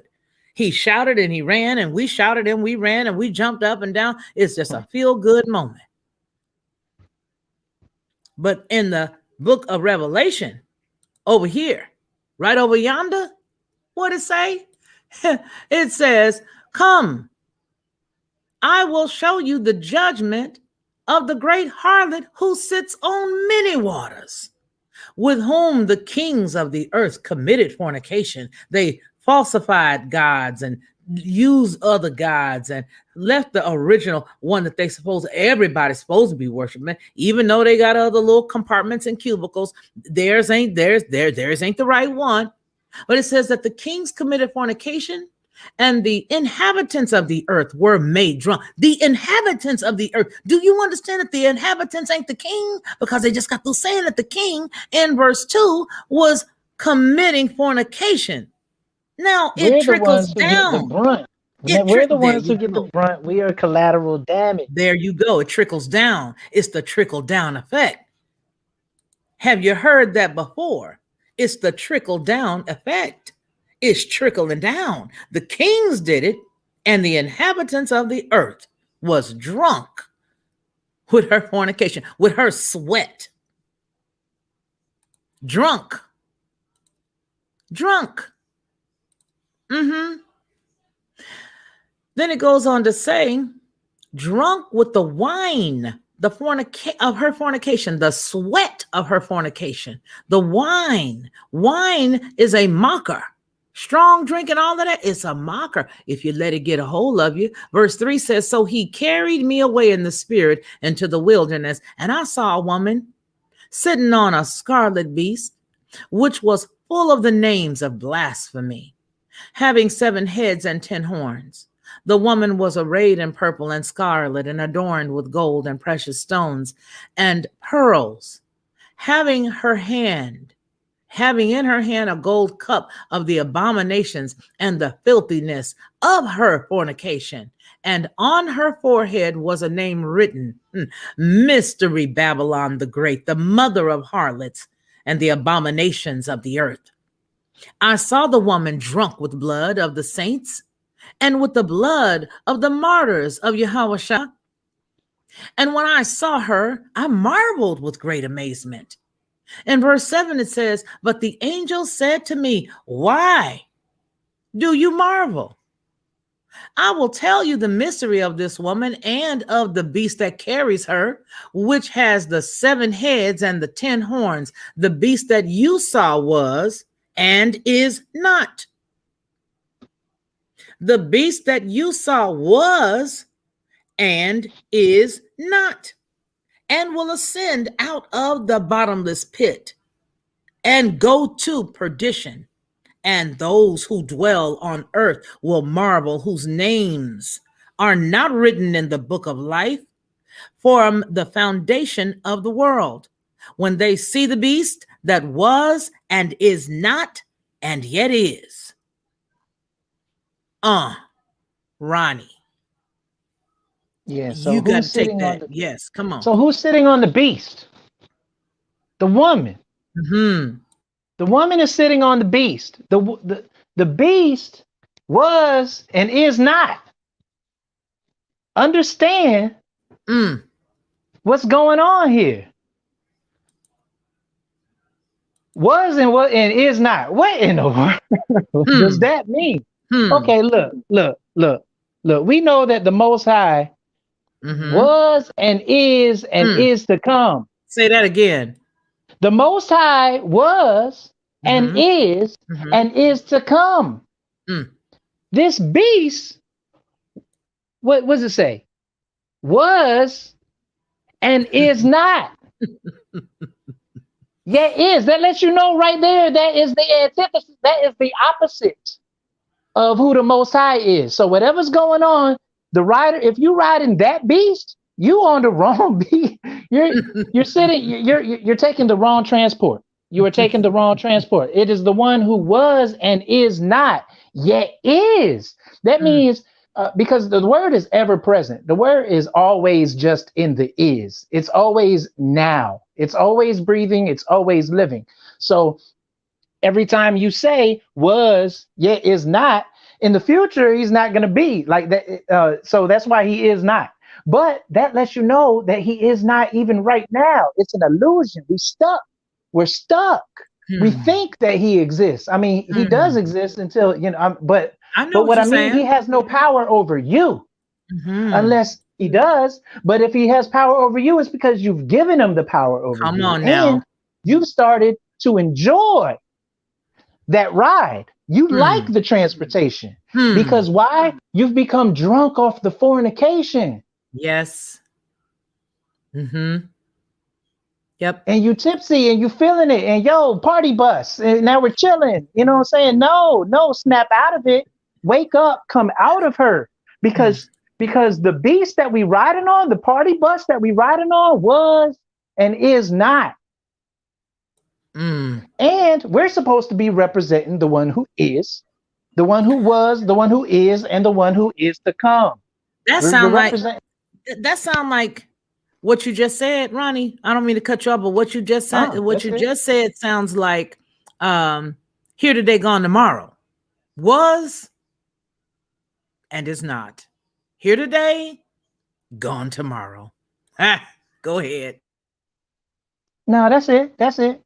That's it. Snap out of it. Let's go. Yeah. Yeah.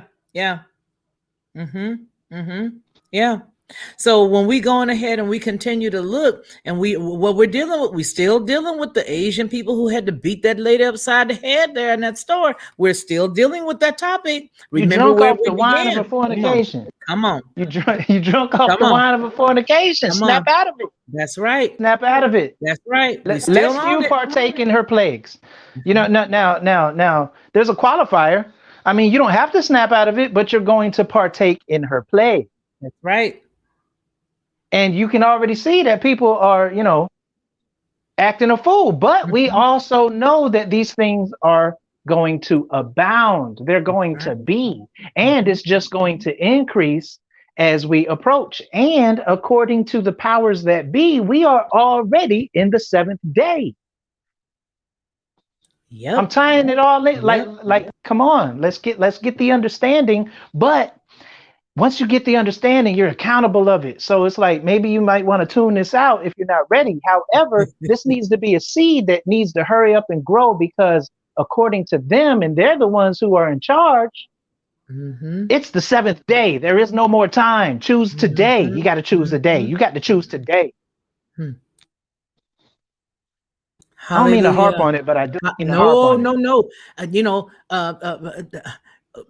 For Pete's sake, heaven forbid that we would have the opportunity to tell somebody that this is the day and we don't say it. Oh, the blood would be required at our hand. I submit that it's time to say it. Why? Because this is that day. When else are we going to say it if we don't say it now? The person that catches this live after, who's not even subscribed to this channel, never even heard of who I was, I'm talking to you. Now is the day. It ain't about what bishops say. It ain't about what the deacons say. It ain't about what the mother of the church say. It's about what does the word say. You got a lot of folks that want to tell you when they talk about law, oh no, we don't want to have nothing to do with the law. Why? Because it's a lot easier to stay in the sin that we're in, the sin that we like. Soul Alchemy, it's good to see you, sis. It's good. It's great to stay where we are. There are going to be people that tell you, you don't want to know that. That's just fear. No, I'm not trying to tell nobody no fear. What I am giving you is truth.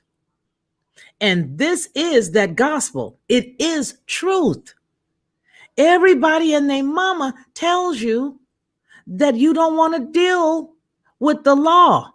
Leave the law alone. And yet we just saw a woman who was acting in a lawless manner. This chick was acting in a lawless manner. In a lawless manner. That's what she was doing. Going behind the counter of another person's establishment. Putting her paws, her mitts, her hands, her gloves on another human being. And then when they began to examine her head with their fist and the butt of a gun, it was a terrible thing to see. But these are the lawless times. What could lead you to that? Well, you can have anger. You can have frustration. I want it my way. It was supposed to be $2 and you charged me $9.15. Could have been a bevy of reasons as to why a person cuts up like that. But I guarantee you that they become emboldened because they see others not be held accountable for. Or they just feel like it's me. I'm a man. I'm going to come on back here and fight these men. And that's exactly the personality, unfortunately, that was leading this poor girl. But then when the reality snuck and it woke her up, it was, wait a minute, enough is enough. She come to herself. Right. So these are those times. These are lawless times. And for people to keep saying, oh, well, the law was done away with. Really? It was done away, but everybody is living lawless.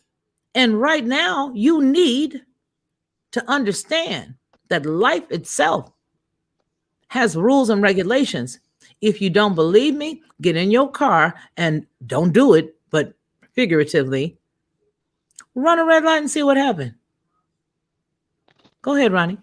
I'm just saying it's very telling that, that in the last day it's prophesied that lawlessness will abound. And then you have people saying that the law is done away with. even in a 501c3 church, they tell you that the law is done away with, and it's prophesied in the last day that lawlessness will abound. Come on, put two and two together. And break Put it the law and see together what happens. and Break their see. law and see what happened. Scoot over to Revelation 18 real quick. All right, let's scoot. Because look, we just saw how in Revelation 17 how it was talking about Mystery Babylon the Great, the mother of all the of all the harlots. Correct. Right. So in Revelation 18 we see her demise. Verse 2, it says, he cried mightily with a strong voice, saying, Babylon the Great is fallen. We just saw in 17 who this is. She's the one who's riding on a beast that was but ain't. Who was but isn't. You don't why would you want anything that was but and isn't? A depreciating asset. That, man, like, our inheritance, you're squandering your inheritance. It says Babylon the Great is fallen. It's fallen, it's become the habitation of devils, and the hold of every foul spirit, and a cage of every unclean and hateful bird. For all the nations have drunk of the wine of the wrath of her fornication, and the kings of the earth have committed fornication with her. So we're talking about the same entity that we just spoke on in Revelation 17. This entity is fallen in chapter 18. So check it. How I was talking about the corporations, I'm not reaching. It explains to you as you continue to read who in particular she is, and everybody who has been in the hotbed, who is laid in bed with her. It says, for all the nations in verse 3, and the kings of the earth have committed fornication with her, and the merchants of the earth are waxed rich through the abundance of her delicacies. Can you stop there a second? Can hold your thought. Yeah. Don't lose it, please. Yeah, Last year, who made more money on you being at the house? Kimberly-Clark toilet paper. Walmart, it was essential. Amazon, drop it off at the door. All of the merchants of the earth have become rich through the abundance of her luxury. You can take luxury and you can put it whatever way you want in that context of which I've just said. Go ahead, Ronnie. Yeah. Let that set in and build off of it. Where are we at? 3. The merchants of the earth have waxed rich through the abundance of her. What you got? Luxuries, delicacies. So this is letting you know that this conglomerate, whatever it is has arms, and the arms has are parts of merchants, are parts of kingdoms, because the kings indulge in this. So it's the economy, it's the whole entire structure, it's the whole entire power structure that keeps this system perpetuated. That's what this whole entire thing is: the religious system, the societal system, the economic system, the class and caste system that has been, which is what they're taking to now, and they're taking us to that, back to that now, but not like what people think. When people think of caste system of old days, especially when you took it in class, when they really did teach social studies, you realize that they were talking about different like this one's better than that one, or you got the A class, the B class, the C class, or the light skin class, or this class. This is exactly where we're headed right now. This is exactly where we are headed right now. Okay, that's and what we're doing. Go ahead. In Revelation 18, we have a peek. We can peek in and see that this system is going to fall. Verse 4 says, I heard another voice from heaven saying, come out of her, my people. That voice right at the moment sounds like Felicia Lockhart. Come out of her, my people, that ye may not be partakers of her sins, and that ye not receive her plagues. For her sins have reached unto heaven, and Elohim has remembered her iniquities. Hallelujah. So listen, this is the time that you need to come out of her, my people. But check it. He's talking to his people. So if this isn't for you, this isn't for you. But then wait a minute. Talking to his people. Yeah. Okay. So, oh my goodness. Thank you. That is juicy. Listen, Ronnie, what about this? The people who are in those buildings, who are attached to the pastor, who do really honestly have a desire to serve Yah, he's talking to those. So those are sitting next to other people who they think, you think that person to the left of you is really there for the same thing you're there for. But he's talking to you. If it's hitting you and it's getting in your heart and you're hearing him and you're knowing that he's talking to you, don't worry about that person over there to the left, because they might not be talking to them, because they may still be on some junk. And that junk may have, come on now. It don't have even that doesn't, but even that doesn't matter, because if the voice is talking to you and y'all are sitting on the same pew, that voice is also talking to them. Hallelujah. And check this out. At this juncture, if the voice is talking to you and the person in the pew next to you can't hear it, you need to run. Because that person is not my people. That person is not my people. I don't care what they look like. I don't care. They got their Sunday drive and they wearing a bow tie and the sharpest of ties. You know what I mean? They got the Windsor knot every Sunday. It does not matter. It does not matter. They know scripture left and right. It does not matter. And if they're not hearing the same voice and they're not being pricked in the heart at this juncture, they're not Yah's people. They're not Yah's people. And you need to head for the hills. Hallelujah.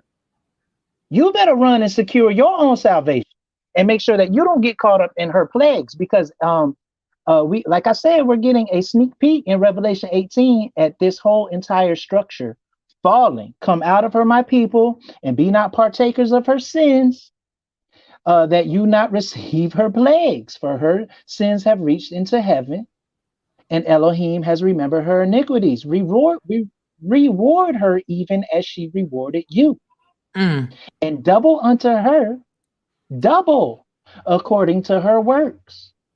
So this is judgment. This is judgment. So they denied you that, they skimped you on this and they denied you on that. This is the time that she gets rewarded for everything that she's done to you. They said that, I mean, whatever it is, like, okay, there's a lot of people right now that are going through, they might have gotten some, the checks that they were, like the stimulus, the stimulus. And stuff? The stimulus check. And then if you got it from a certain, commission in certain states, they're asking for some of that money back. And they're gonna hold you accountable to that. Well, there comes a time, and that's fraudulent. It's fraudulent. It's fraudulent on all types of levels. There's gonna come a time where all of this, they're gonna get recompense. They're going to get rewarded with the same measure that they rewarded you. And that's the same measure they meted out. Exactly. And in that time, you don't want to be on that ship, because you're going to go down with the ship. The voice right now is saying, come out of her. So verse 7, it says, how much has she glorified herself and lived deliciously? So much torment and sorrow, give her. And because she says, what does she say? She says in her heart that I sit as queen and I'm no widow and I shall see no sorrow. But Yah is going to judge her. Listen. This is in verse 11. This is the system that's falling. Look at that, verse 11. The merchants of the earth. Let's go until like 20 or something like that. Okay.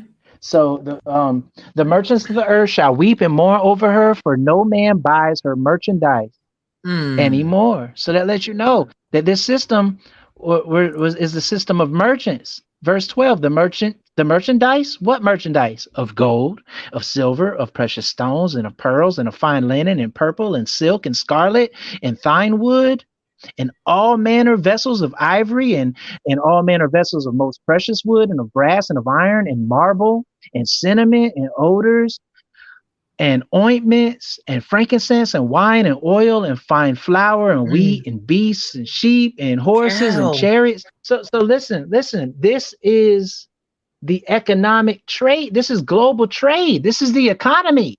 This is what we were just talking about earlier with the milk, and then the cows, and them having to slaughter the pigs and the slaughtered chickens, and exactly. Not that we eat pig, but I need to understand, yeah. But you've grown so drunk off of the wine of the wrath of her fornication that you, over a pack of cigarettes or some Lucy's even. I think they were Lucy's, and that's what I'm saying. We'll hear more about that story. Getting hemmed up, you getting beat up by some Asian folk. You done stepped over the boundary and went behind the counter and got beat up because you done lost your mind, because you were drunk off the wine of the world of merchandise, of merchandising, and of the economic trade system. That's what I was about to say. A consumer of things, not even a producer, which is really the problem with what's going on in the world right now. Is there's not enough people who produce anything. And when you have nothing that you are producing, you have very idle hands, you have idle mind, you have an idle lifestyle, and therefore you will become emboldened, because now you got to puff your sleeves up, you got to puff your shoulders up, you got to puff out your chest to make people think that you're something that you're not, because in your mind, you know that you should be producing as a human being, you should be doing something that produces something, and you're not. And now you want to show them how bad you are. You want to show the man who owns this store how bad you are by going behind his counter and cutting the food. But this is a lesson for us all. This is a lesson right here. Go ahead, Ronnie. Yeah. So look what it says. All of these merchandising, these are the things that this system is buying, selling, and trading. Absolutely. Buying, selling, trading. Okay, so these are the things that this system is buying, selling, and trading. And we just went through a whole list of things. The last things that it says, it goes into the livestock. It says beasts and sheep and horses and chariots and slaves and souls of men. They are the collectors. Remember, we even pointed this out in another live, that all last year, through the time of the pandemic, when it first started, they kept saying during their Jubilee, we are fighting for the soul of America. They are buying, selling, and trading slaves and souls of men. And if you're drunk off of this whole entire process because the kings have decided to lay in the whore's and the harlot's bed, and it rolls, we get the brunt of it. It trickles downhill. So, the layman is the one who's getting drunk off of all of this. And if you are getting drunk off of it, and then you have steeped yourself in the societal norms or what have you, you have been bought, sold, and or traded. Your soul has been bought and sold by this group, by this entity that was and is not. And you will get caught slipping. You will go down. You will burn with the ship. You will go down with the ship if you do not detach yourself. I can't say it any plainer. I can just say it. I can just repeat it and repeat it and repeat it. It says, alas, the great city that was clothed in fine linen and purple and scarlet and decked out with gold and precious stones and pearls, for in 1 hour so great riches has come to naught. And every shipmaster and all the company and ships, that's the GDP. That is commerce. That is the ports. And didn't we just have a big thing that happened where the ports didn't get nothing in or out from that main area out there a couple of months ago? Well, for Ever Given company, Evergreen, Ever Given. Remember that? Exactly. And everybody was losing their lunch. Remember? Right. Now, so, but this is the thing, though. This is global trade. Mm-hmm. These container ships that are going in and out, that's what this is talking about. Look, 17, verse 17, for in 1 hour so great riches has come to naught for every shipmaster and all the company and ships and sailors, and as many trade by sea stood off and cried and saw the smoke of her burning. So these are the container ships. These are the companies, the stevedores, the ones who, run all of these various shipping lines. And who owns them? I mean, these are the people who are clothed in silk and fine linen and purple and have gold toilets. These people have gold toilets and gold urinals. I'm not making this up.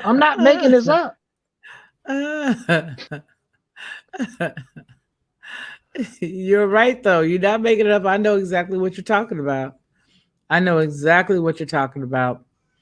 that is the sad part. I know there are a lot of people that are just now coming in, and for the sake of you guys knowing exactly where we are going to what we're talking about today is an incident that happened in the state of Texas, in the city of Dallas, to be more specific.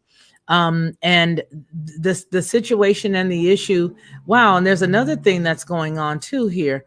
It looks like on the 17th of June, there was something else. We're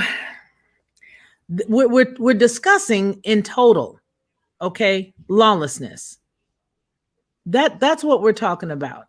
In total, we're speaking about lawlessness. And how the lawlessness, because of the word tells us in the book of Matthew, I believe we were in chapter 12, were we? Matthew 12, because we moved over, but I believe it was Matthew 12. And I'll double check that. But what we were talking about was because the love of many shall wax cold, that lawlessness abounds because the love of many shall wax cold. Lawlessness is the same thing that they have convinced the body to forget. People want you to forget the law, because if you do not abide by the law, then what you will do is have lawlessness. It is that plain and that simple. And what we're talking about today was an Asian store owner and other people that work there with them that were accosted by a woman who was a customer, a Black woman. She was a customer. She went behind the counter to have a conversation and convince them to see things her way. Okay. All right. And during this conversation, while she was trying to convince them to see things her way, she went behind the counter and she began to lambaste, yell, attack, physically assault the owner, the shopkeep. And they ended up beating her up rather profusely. It wasn't a good scene. It wasn't a good sight. It wasn't at all. But from the beginning all the way through the end of this encounter, again, like you guys always hear me say, you had one point to stop. And then you got 5 seconds in between here and here. You could have stopped there, but you didn't. And you could have stopped there, but you didn't. And so the problem that is going on right now is we're looking at all of these events and situations that are happening on the lower level of this world, meaning here on the ground. All right. Not the big conglomerations, but we're showing you in total how it all comes together. Because the leg bone connected to the ankle bone and this bone it all connects. There is no way that we can say none of these things connect to one another. They do. And that's what we're talking about. So where we are right now is we're just dealing specifically with the word of it all, because the way we see it is, if we're going to talk about these instances, unlike other folks that might elect to talk about it just for the gossip aspect of it, we got to couple this with the word to tell us what time it is. We have to be able to show one another what time it is and where we are right now, what we're dealing with. Is my mic hot, Anthony Van Zant or Ronnie? No, AZM Fidel, I'm good. And so we have to be able to look at all of this stuff and say, hey, we must need the law. Who told us that we did not need it? The Grecians, Rome. Who's running this atmosphere and all this right now? The Grecians, Rome. Yeah, if you remove good common sense, decency, if you remove the law, then you are what? Lawless. If you got food in your pantry and then you don't have no food, you are foodless. If you had a home and you don't got no home, you homeless. If you have the law and you remove the law, you are lawless. How can we live without the law? And that's what this young lady did. And that's what the young lady from yesterday's story did. And that's what the young lady from the other story did, which is something that very first story, I told you guys, this is not the place that I live. But you know what? I'm seeing that these things have to be spoken of, because in as much as they seem, quote, entertaining to watch, and they seem sort of shocking to watch, and it seems all of that other stuff, we have got to understand that these are the times that the word is telling us about. And then we coupled that, for everybody who's just now coming in, we also coupled that with the fact that it was a Jubilee last year in their brain. And it really was a Jubilee, because every single instance that happens within Jubilee happened over the last year. Every single instance, even though we did the math and we looked and we saw that they were off by a couple of years. And you remember there was a point where I had even said, it looks as if they're trying to push prophecy. They're trying to push the prophecy. It's not time for some of these things, or they're pushing it. But what went over our heads was what was done last year. Every point, giving out large portions of money, probably money that was already owed you knew nothing of. Nobody able to deal with any of the animals. You couldn't sell. They were telling people, well, you can't take your animal. You can't do this. You can't take, and they were pouring out tons of milk. The farmers could not even do anything with their livestock. They couldn't do anything with their plants and none of that stuff. They couldn't do anything with any of the food. They were wasting food by the ton. Now what do we enter into? We enter into a time where they've now released that. And now you got potatoes, which we always had, that are being made by on the land that Bill Gates owns for McDonald's. You now have them introducing water that is from urinals, basically, for you to drink at your house.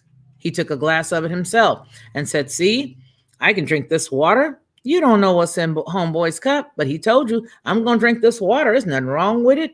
We can take what comes from the toilet and just, this distillation center, we're going to put it through here. And now you can drink it at the house. And there are some places, to include San Diego, California, that's now using it. Hence, you may have a few people in San Diego that's a little loopy. No offense to anybody. Okay.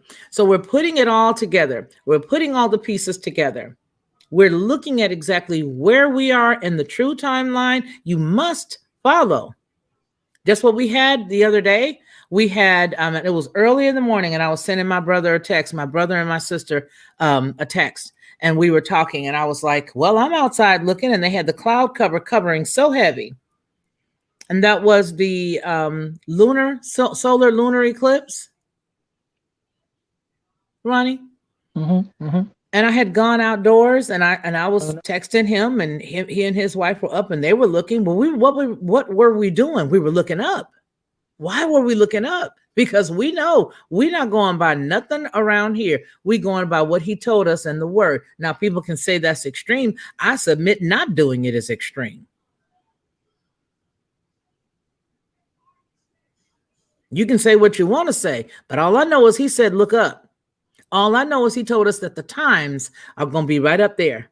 And if you don't believe me, ask this question. Why do they have these gigantic pieces of what looks like plastic clouds that are falling from the sky? Because they was never real in the first place. Rolling around like tumbleweed. Why do they got that? Why is there all that thick cloud? Why? Why are they? I mean, if it's all good, then you should just be able to leave it alone. You shouldn't tamper with it at all, right? Why? Why did we just do a story a month ago on a sun simulator if it wasn't nothing to that sky? They got you fooled. They got you straight hoodwinked believing that what that word say ain't right. If it didn't mean nothing, they wouldn't be tampering with it. If it meant nothing, they would not be tampering with it, making you believe that something amazing is coming up there. See, that's what people don't get. I've been saying this, what I said, I'll keep saying it. When you see what you see coming from up yonder, it ain't what you think it is. Come out from among her so that your eyes can be completely open, so that you know that you know that you know the truth. Get in that word and crack it for yourself. I appreciate all of you guys for being here. We are right now 2 hours and 5 minutes into the show, going into 2 hours and 6 minutes. And time does fly when you are having fun. Ronnie, man, I'm going to go ahead and pull up some of these comments, and you can go ahead and have a few more comments. But I want to make it plain that when all of you folks are out there looking right now for a, quote, rapture, that word ain't in the word. First off, real talk, it ain't happening. What is happening? Get over there in Revelation and get Enoch. Put them together, read them. Go back, look at Daniel. Go back and trip on Ezekiel. Study to show thyself approved. Look up. Pay attention. Pay attention. Yesterday, because of the way that the word tells us to, the Sabbath actually fell on yesterday for us. And you know that Ronnie and I are doing the feast days and all that good stuff. And we invite you to do it as well. If you go, you will see I put on the community tab there's like, I think Jubilees. Is it Jubilee 25, Jubilee 10, Jubilee? Let me look over there. Jubilee 55, I believe. You talking about what you put on the community tab? Yeah, that's Jubilee 55. Jubilees 50. Yeah, No, Jubilees 50. Okay, Jubilees 50. Go to Jubilees 50. Read that. You want to learn how to do it the right way? Hey, take it from him. And if you don't want to go there, then go ahead and go to Genesis. Jubilee 6 as well. And Jubilee 6. But it is imperative for you to come out from among her. Let me tell you something. The way that you know the word is true is you follow what the enemy is going to do. Look at what they're doing, and you go back and you get that word and you say, they're doing the opposite of this. This is the right thing. What he's saying here, this is right, because look at what they're doing. They tell on themselves all the time. Most stupid individuals do. You ever seen that show, The Dumbest Criminals or The Most Stupid Criminals or whatever? Yeah. Ronnie, you go ahead, and I'm coming off screen, give my eyeball a rest here, and I'm going to go over and start to read some of these comments I'm going to put some of these comments up on the screen as you go on ahead and tag us out.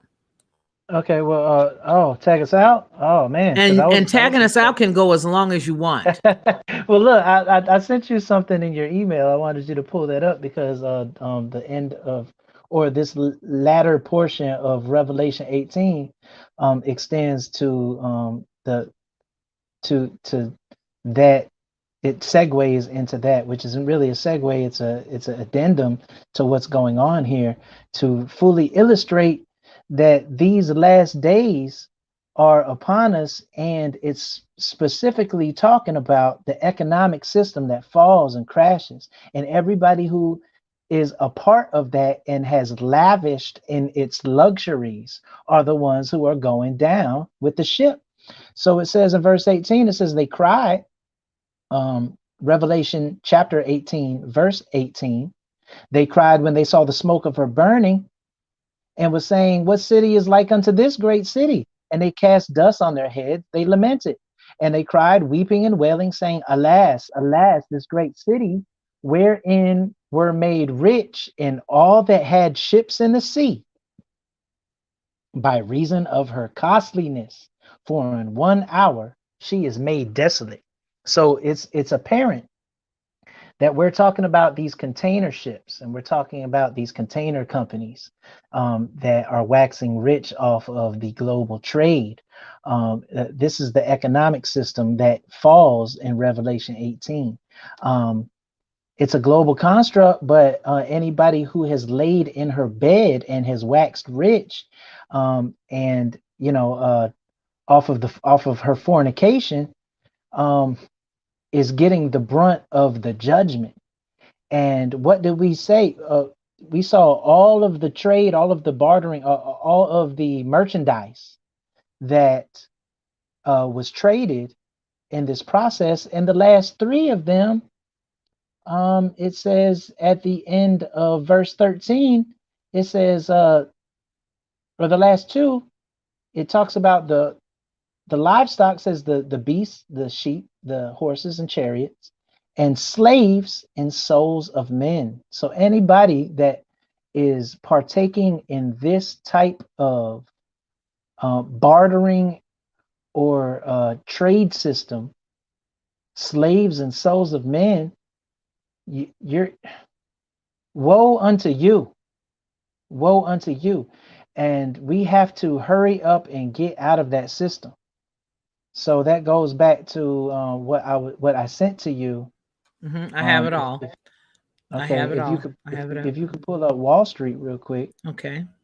It was I sent you a whole bunch of images, but if we can look at them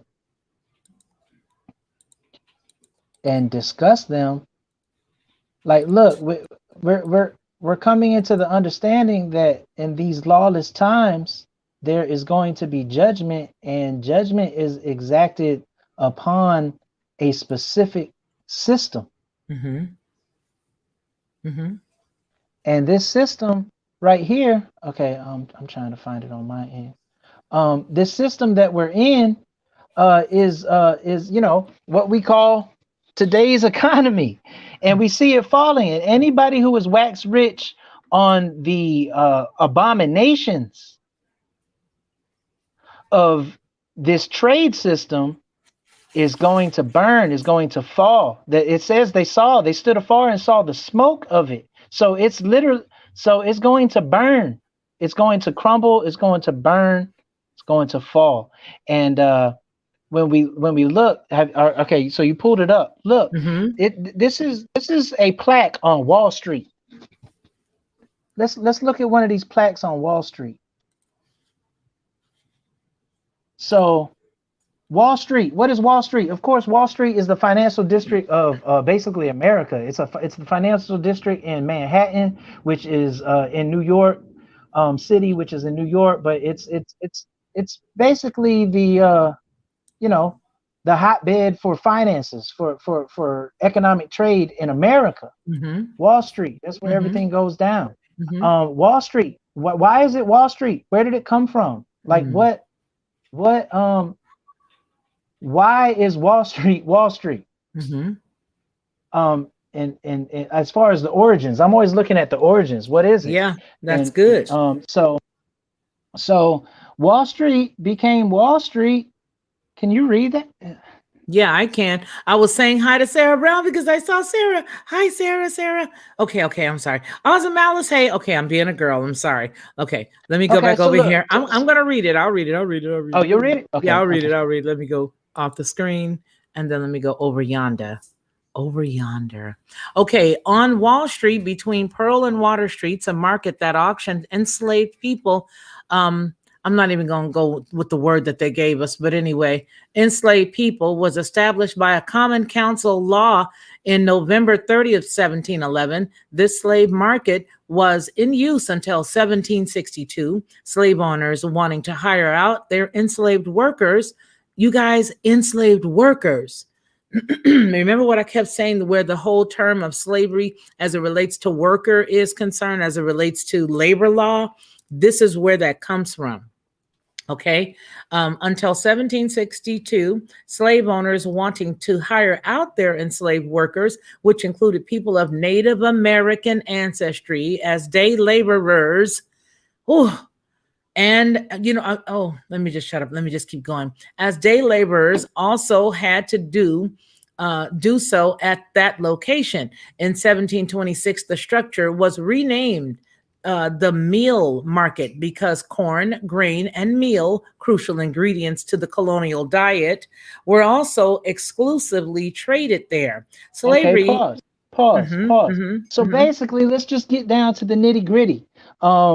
It was changed to the corn, grain, and meal market because the colonial diet. So once again, everything pertaining to colonialism is imperative and put first and foremost. And it's not healthy for us Native Americans. Apparently, look how big I am, and you can't get away from it, because even if you don't want to eat it, it's in your food. Okay, I'm sorry. But nonetheless, the origins, of Wall Street. Wall Street became what Wall Street is because initially they were trading slaves. They were buying and selling slaves on Wall Street. That's how Wall Street got its start. Correct. The slave market. And that is the crux. That is the hotbed. That is the seat of American trade. Economic trade right here in America. We see in Revelation 18 that anybody that were trading slaves and souls of men, they're getting their fault. They're going to crumble and burn. This system is destined and prophesied to collapse. And we have put our faith in it. We gotta, I gotta buy some stock, and I gotta trade on the, what's the NASDAQ looking like? I need to look at the S&P, and we're invested. Okay, yeah, I'm investing and stuff, but I mean, no pun intended. We're invested in this. Yeah, but can I say something? And don't mess around here and start getting too much. They'll change the game. Remember what happened with the whole GameStop thing just not long ago? They changed the game. As soon as regular folk were starting to make a whole bunch of money, they changed the game. That goes to show you who's in power. Yeah. Absolutely. Yeah. So I want to just emphasize the fact that Wall Street started off as a slave market, and now it's the hottest thing popping. You can't have an origin of something terrible. Whoa. You can't have. Go away, little human. Show me, little baby. He's like, whoa, can I pull this curtain back? Hey, Rocky, watch me pull a rabbit out of my hat. I'm sorry. He was literally about to make you guys see that there's the Wizard of the Oz is behind the curtain. I'm sorry, Ronnie. But he seriously came at it. Okay, go ahead, Ronnie. Go ahead. No. You were just about to say something, but I'm just saying. I don't know that baby stopped me when he went to pull that curtain back. I'm sorry, y'all. No.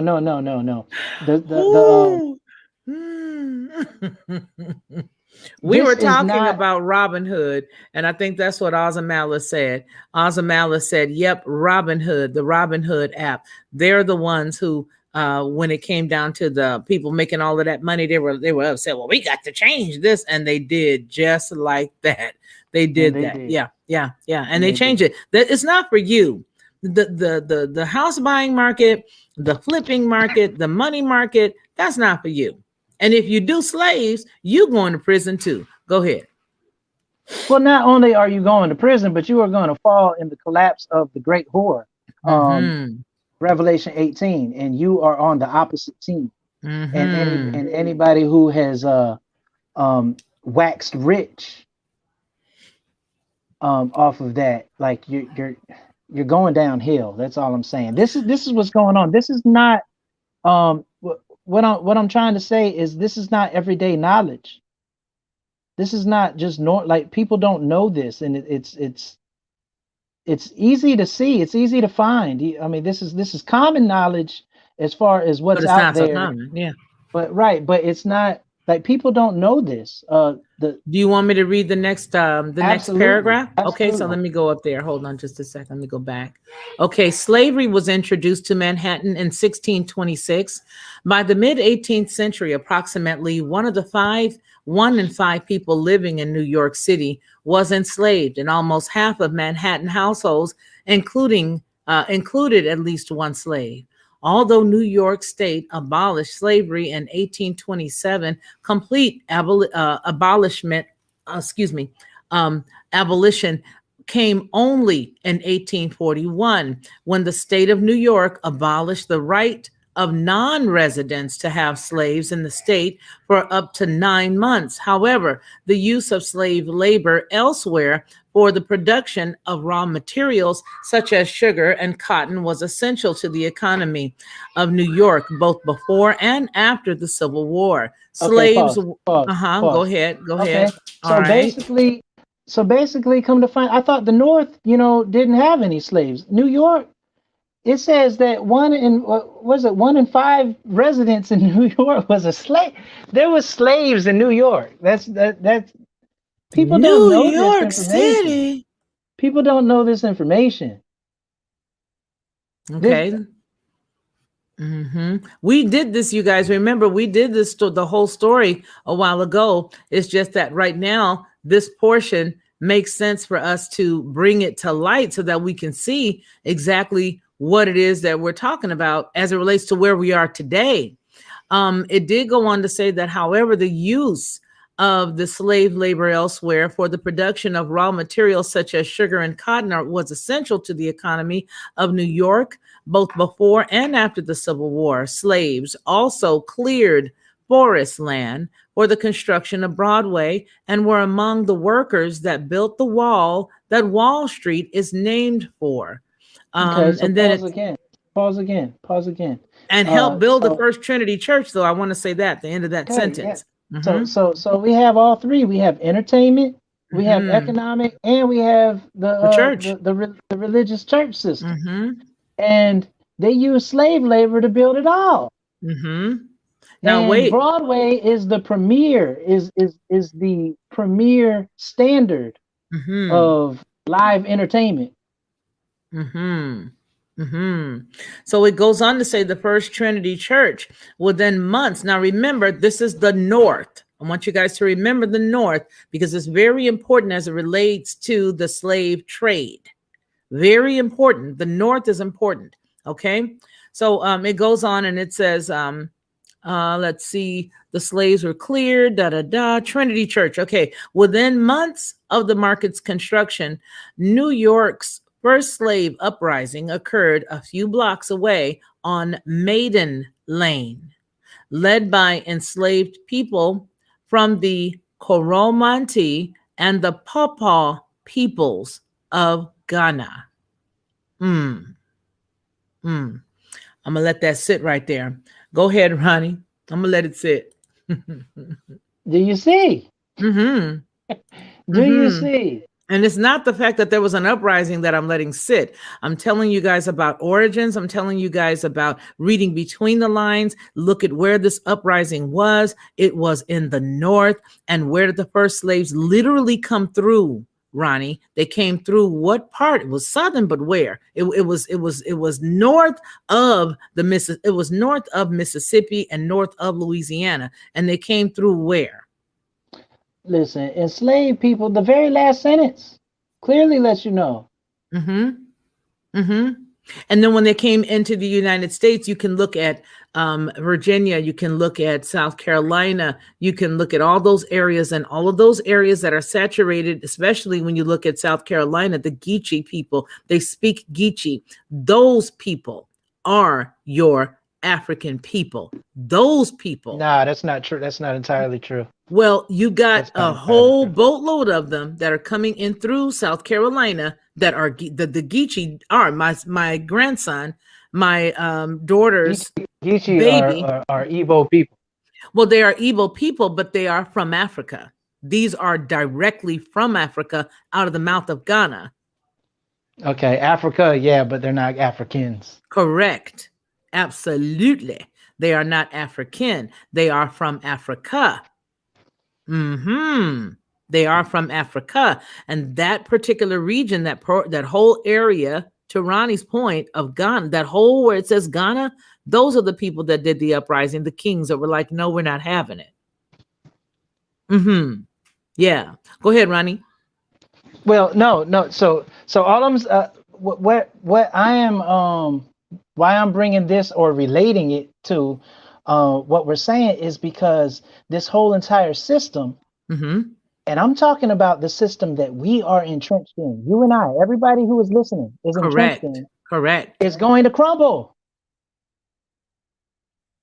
It's going to fall. Yep. And there is a voice in the wilderness that says, "Come out of her." Come out. That's right. Come out of her. Now, throughout the things that we have said, there are very, very poignant key components and bullet points that we need to excerpt out of what we have seen here today and do a whole live streams just on those specific topics, because that, like, some stuff that we just saw even in this placard that that you just read, is eye-opening and revealing, and pulls the veil back of things that we think that we know, things that they have told us, but things that are just not inherently true. And the dots don't connect.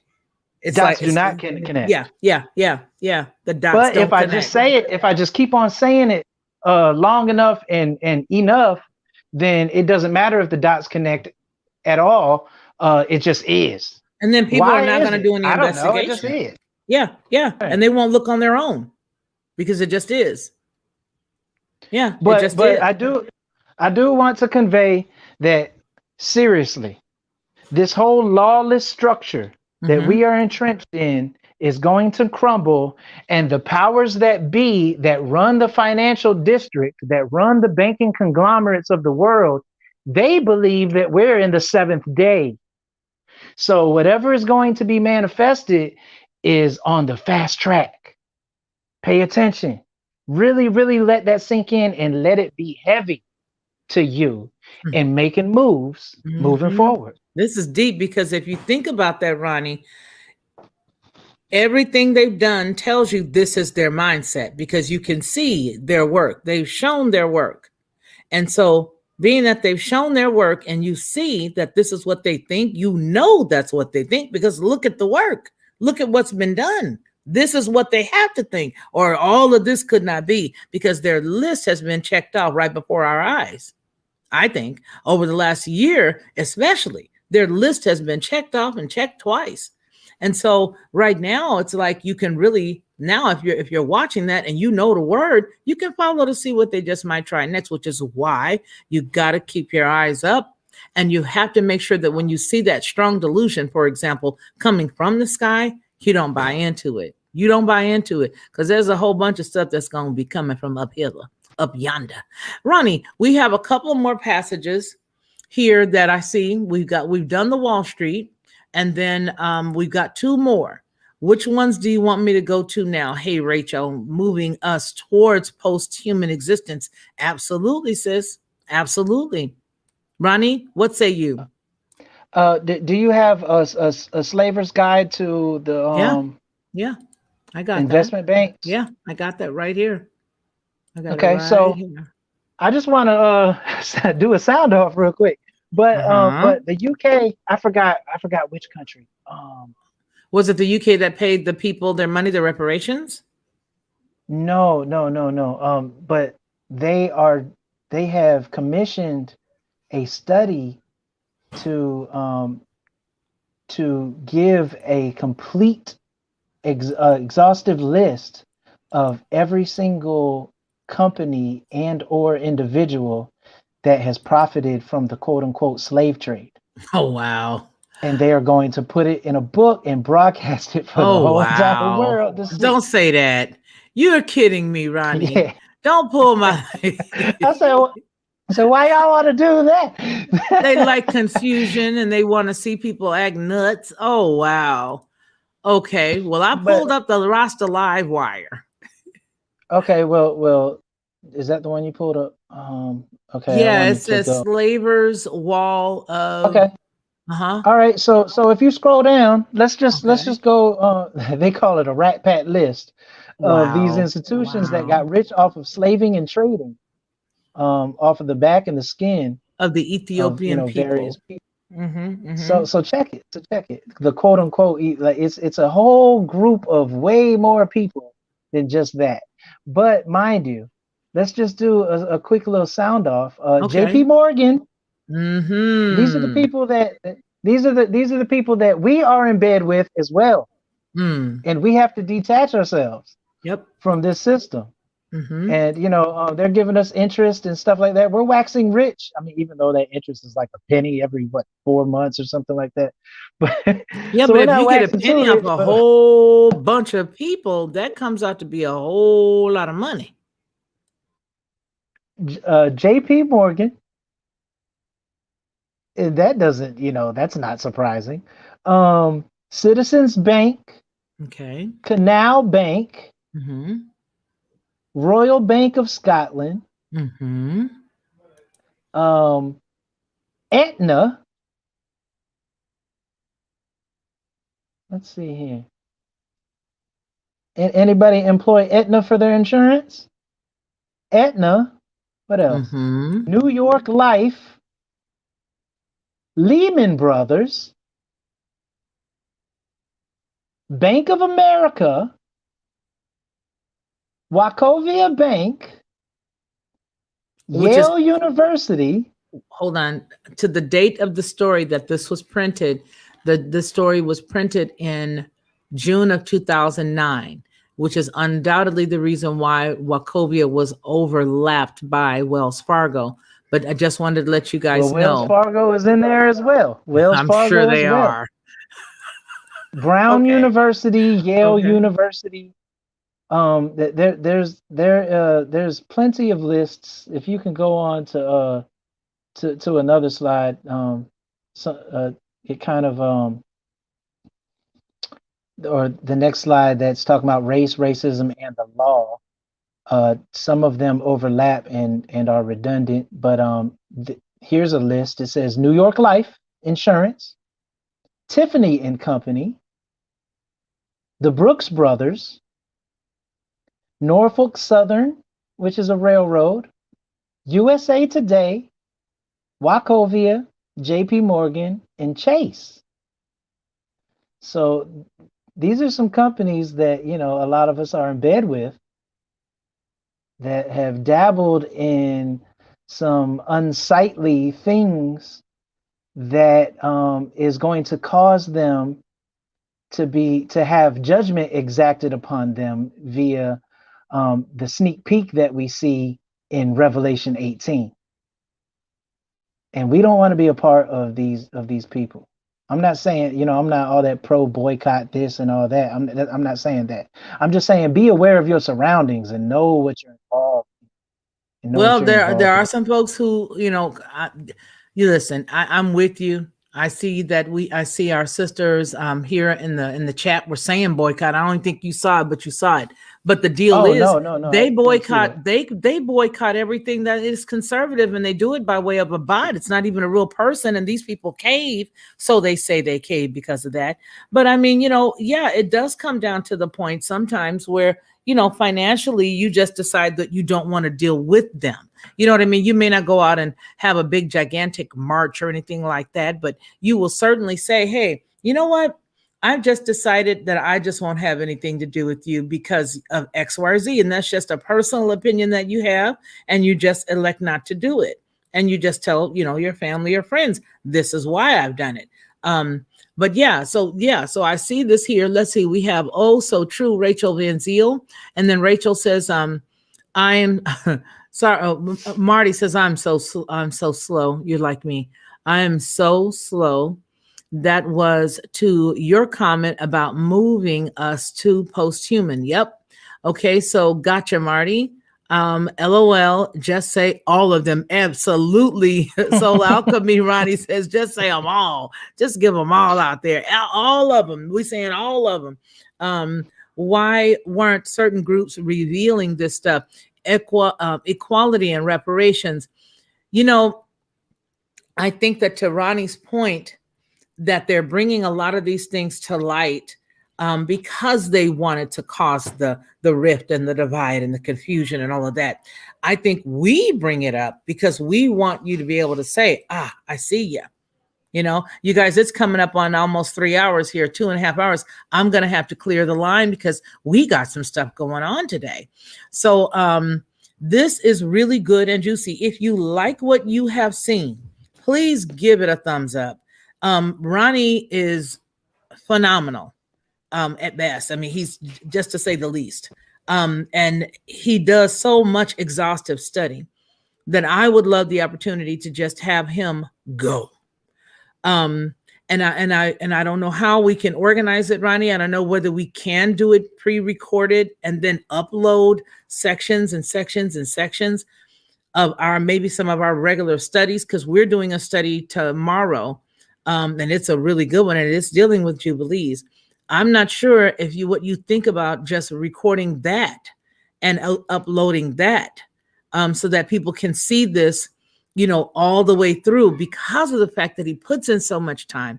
He listens to the Father, and I'm not stroking him. I'm just telling you what is. You know, yes, of course, it is my brother in Yah, but I'm just telling you that it's just what it is. And I want you guys to be able to take advantage of that, because sometimes we'll go here with him. It'll be 3.5 hours and we'll feel like, man, we just started to scratch the surface.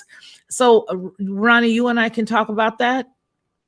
Oh yeah, that sounds good. That sounds good. Yeah. So I'm going to allow Ronnie to go ahead and take us out for the next couple of moments here, the literal out. And I don't have any more tabs open, Ronnie. I just had the 2020 Jubilee year that's on here. Do you want to do that one? No, I mean, as far as just closing out, you know, this is the what? Meat and potatoes. Yes. Everything that we have discussed here, we are in a lawless society. That lawless society is an actual thing that we are moving in and out. It's the matrix, if you will. It's the thing that exists all around us. That is what is prophesied to fall. And Revelation 18 clearly lets you know that it's the economic system that falls, which starts the whole entire process of just the end of quote unquote modern civilization. So I would like to leave you with this, knowing that come out of her, my people, lest you partake in her plagues. You guys, I have enjoyed this. I have enjoyed you, Ronnie, thoroughly. I want to thank you again for being here. I want to thank all of you guys for being here, all because somebody decided to go in the store and cut a fool, and go into McDonald's the other day and come in and act and cut a fool and say something and beat people up, and all because of that. But where it takes us back to is our first love, understanding Yah's laws, understanding that these times are what is spoken of in the book of Enoch, in the book of obviously Jubilees, of Revelation, of Daniel, of Matthew, all these passages that we all know and love so very well, that we have studied for years, the same books that we've looked into for years. All of these things are now coming to fruition, where our Father is telling us to now, as my brother, your brother just said, come out of her. Come out of her. He can't say it any louder. We have to be the ones to say it, and we have to make sure that we each work out our own soul salvation. You guys know what we always say here on the show, and that is that man shall not live by bread alone, but by every word that proceeds out of the mouth of Yah. We say that all the time. Okay, well, let me tell you this. Not only is it every word that comes out of his mouth, but it's the word that comes out of his mouth that he puts into the people that's supposed to tell the word that comes out of his mouth that you should adhere to. It doesn't necessarily have to be that 501c3 bishop we talked about earlier today, or that 501c3 pastor. It's not going to be them, albeit they may say some things that are nice and prolific. But what you're not going to hear is a 100% unadulterated truth. And that's what it's all about. It's about understanding that this is the time and the day of salvation, and that without it, we have nothing. So we appreciate each and every one of you for being with us today. I so appreciate you guys. And remember, if you guys want to send any information to me, go right ahead. It's Felicia@FeliciaLockhart.com. That is the website, email address. You are welcome to go there, and you're welcome to share anything, your thoughts, all that good stuff. Again, we have elected not to click the monetization button on our videos going forward, simply because we understand that it would create a compromise. Okay, first piece, compromise. The second part of that is, I don't think I like having the restrictions be the way that they are. I don't think they're very nice. And so we've just decided, if you want to give, you may give on your own. If you want to give here, you can still do that. That's your choice. But clearly, there are some things that are not fair or equitable at this point. And so because of that, we've elected to keep the monetization, but not click the button on the video, because if we pull the monetization, then what we'll end up doing is allowing ads to be run on the channel anyway. This way, they just don't put an ad on it. You guys, this is Felicia Lockhart. I want to tell y'all, thank you. Thank you, thank you, thank you. Thank you to Rachel Van Ziel. Thank you so very much to Marty Lauderdale, both members of the channel. Thank you. Soul Alchemy, it's so good to see you again. I hope you keep coming in, sis, because you have some good stuff that you add in, and I appreciate it. Rachel Van Ziel says we had 30 thumbs up. Thank you, guys. We appreciate that, and we love you so much. Thank you, thank you. 3 hours. Wow. I'm going to have to go back and watch it from the beginning. Yes, Sarah. So if you got a little trip that you need to take, this is the best time to do it. Brother Ronnie, Sister Marty Lauderdale said, thank you. Thanks, Ronnie. And then we also have Ozza Malice saying some good stuff. You have research to find understanding to the what, when, why, and how. There you go, girl. There you go. And there is Marty again. There is, hey, Steve Willis, how are you? Great stream, Jubilee. Wow. Good to see you there, our executive producer. We so appreciate you. Thank you for being here. Everybody saying, hey. All right, you guys. All right, folks, we thank you again. Remember what we always say on this channel, that man shall not live by bread alone, but by every word that proceeds out of the mouth of the Most High Yah. You guys take care, and take care of one another. To receive instant notification each time I upload, please hit the subscribe button and the bell notification.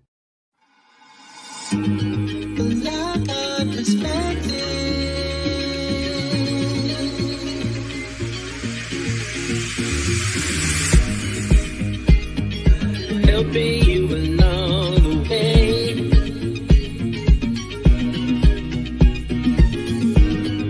Helping you to make it through another day.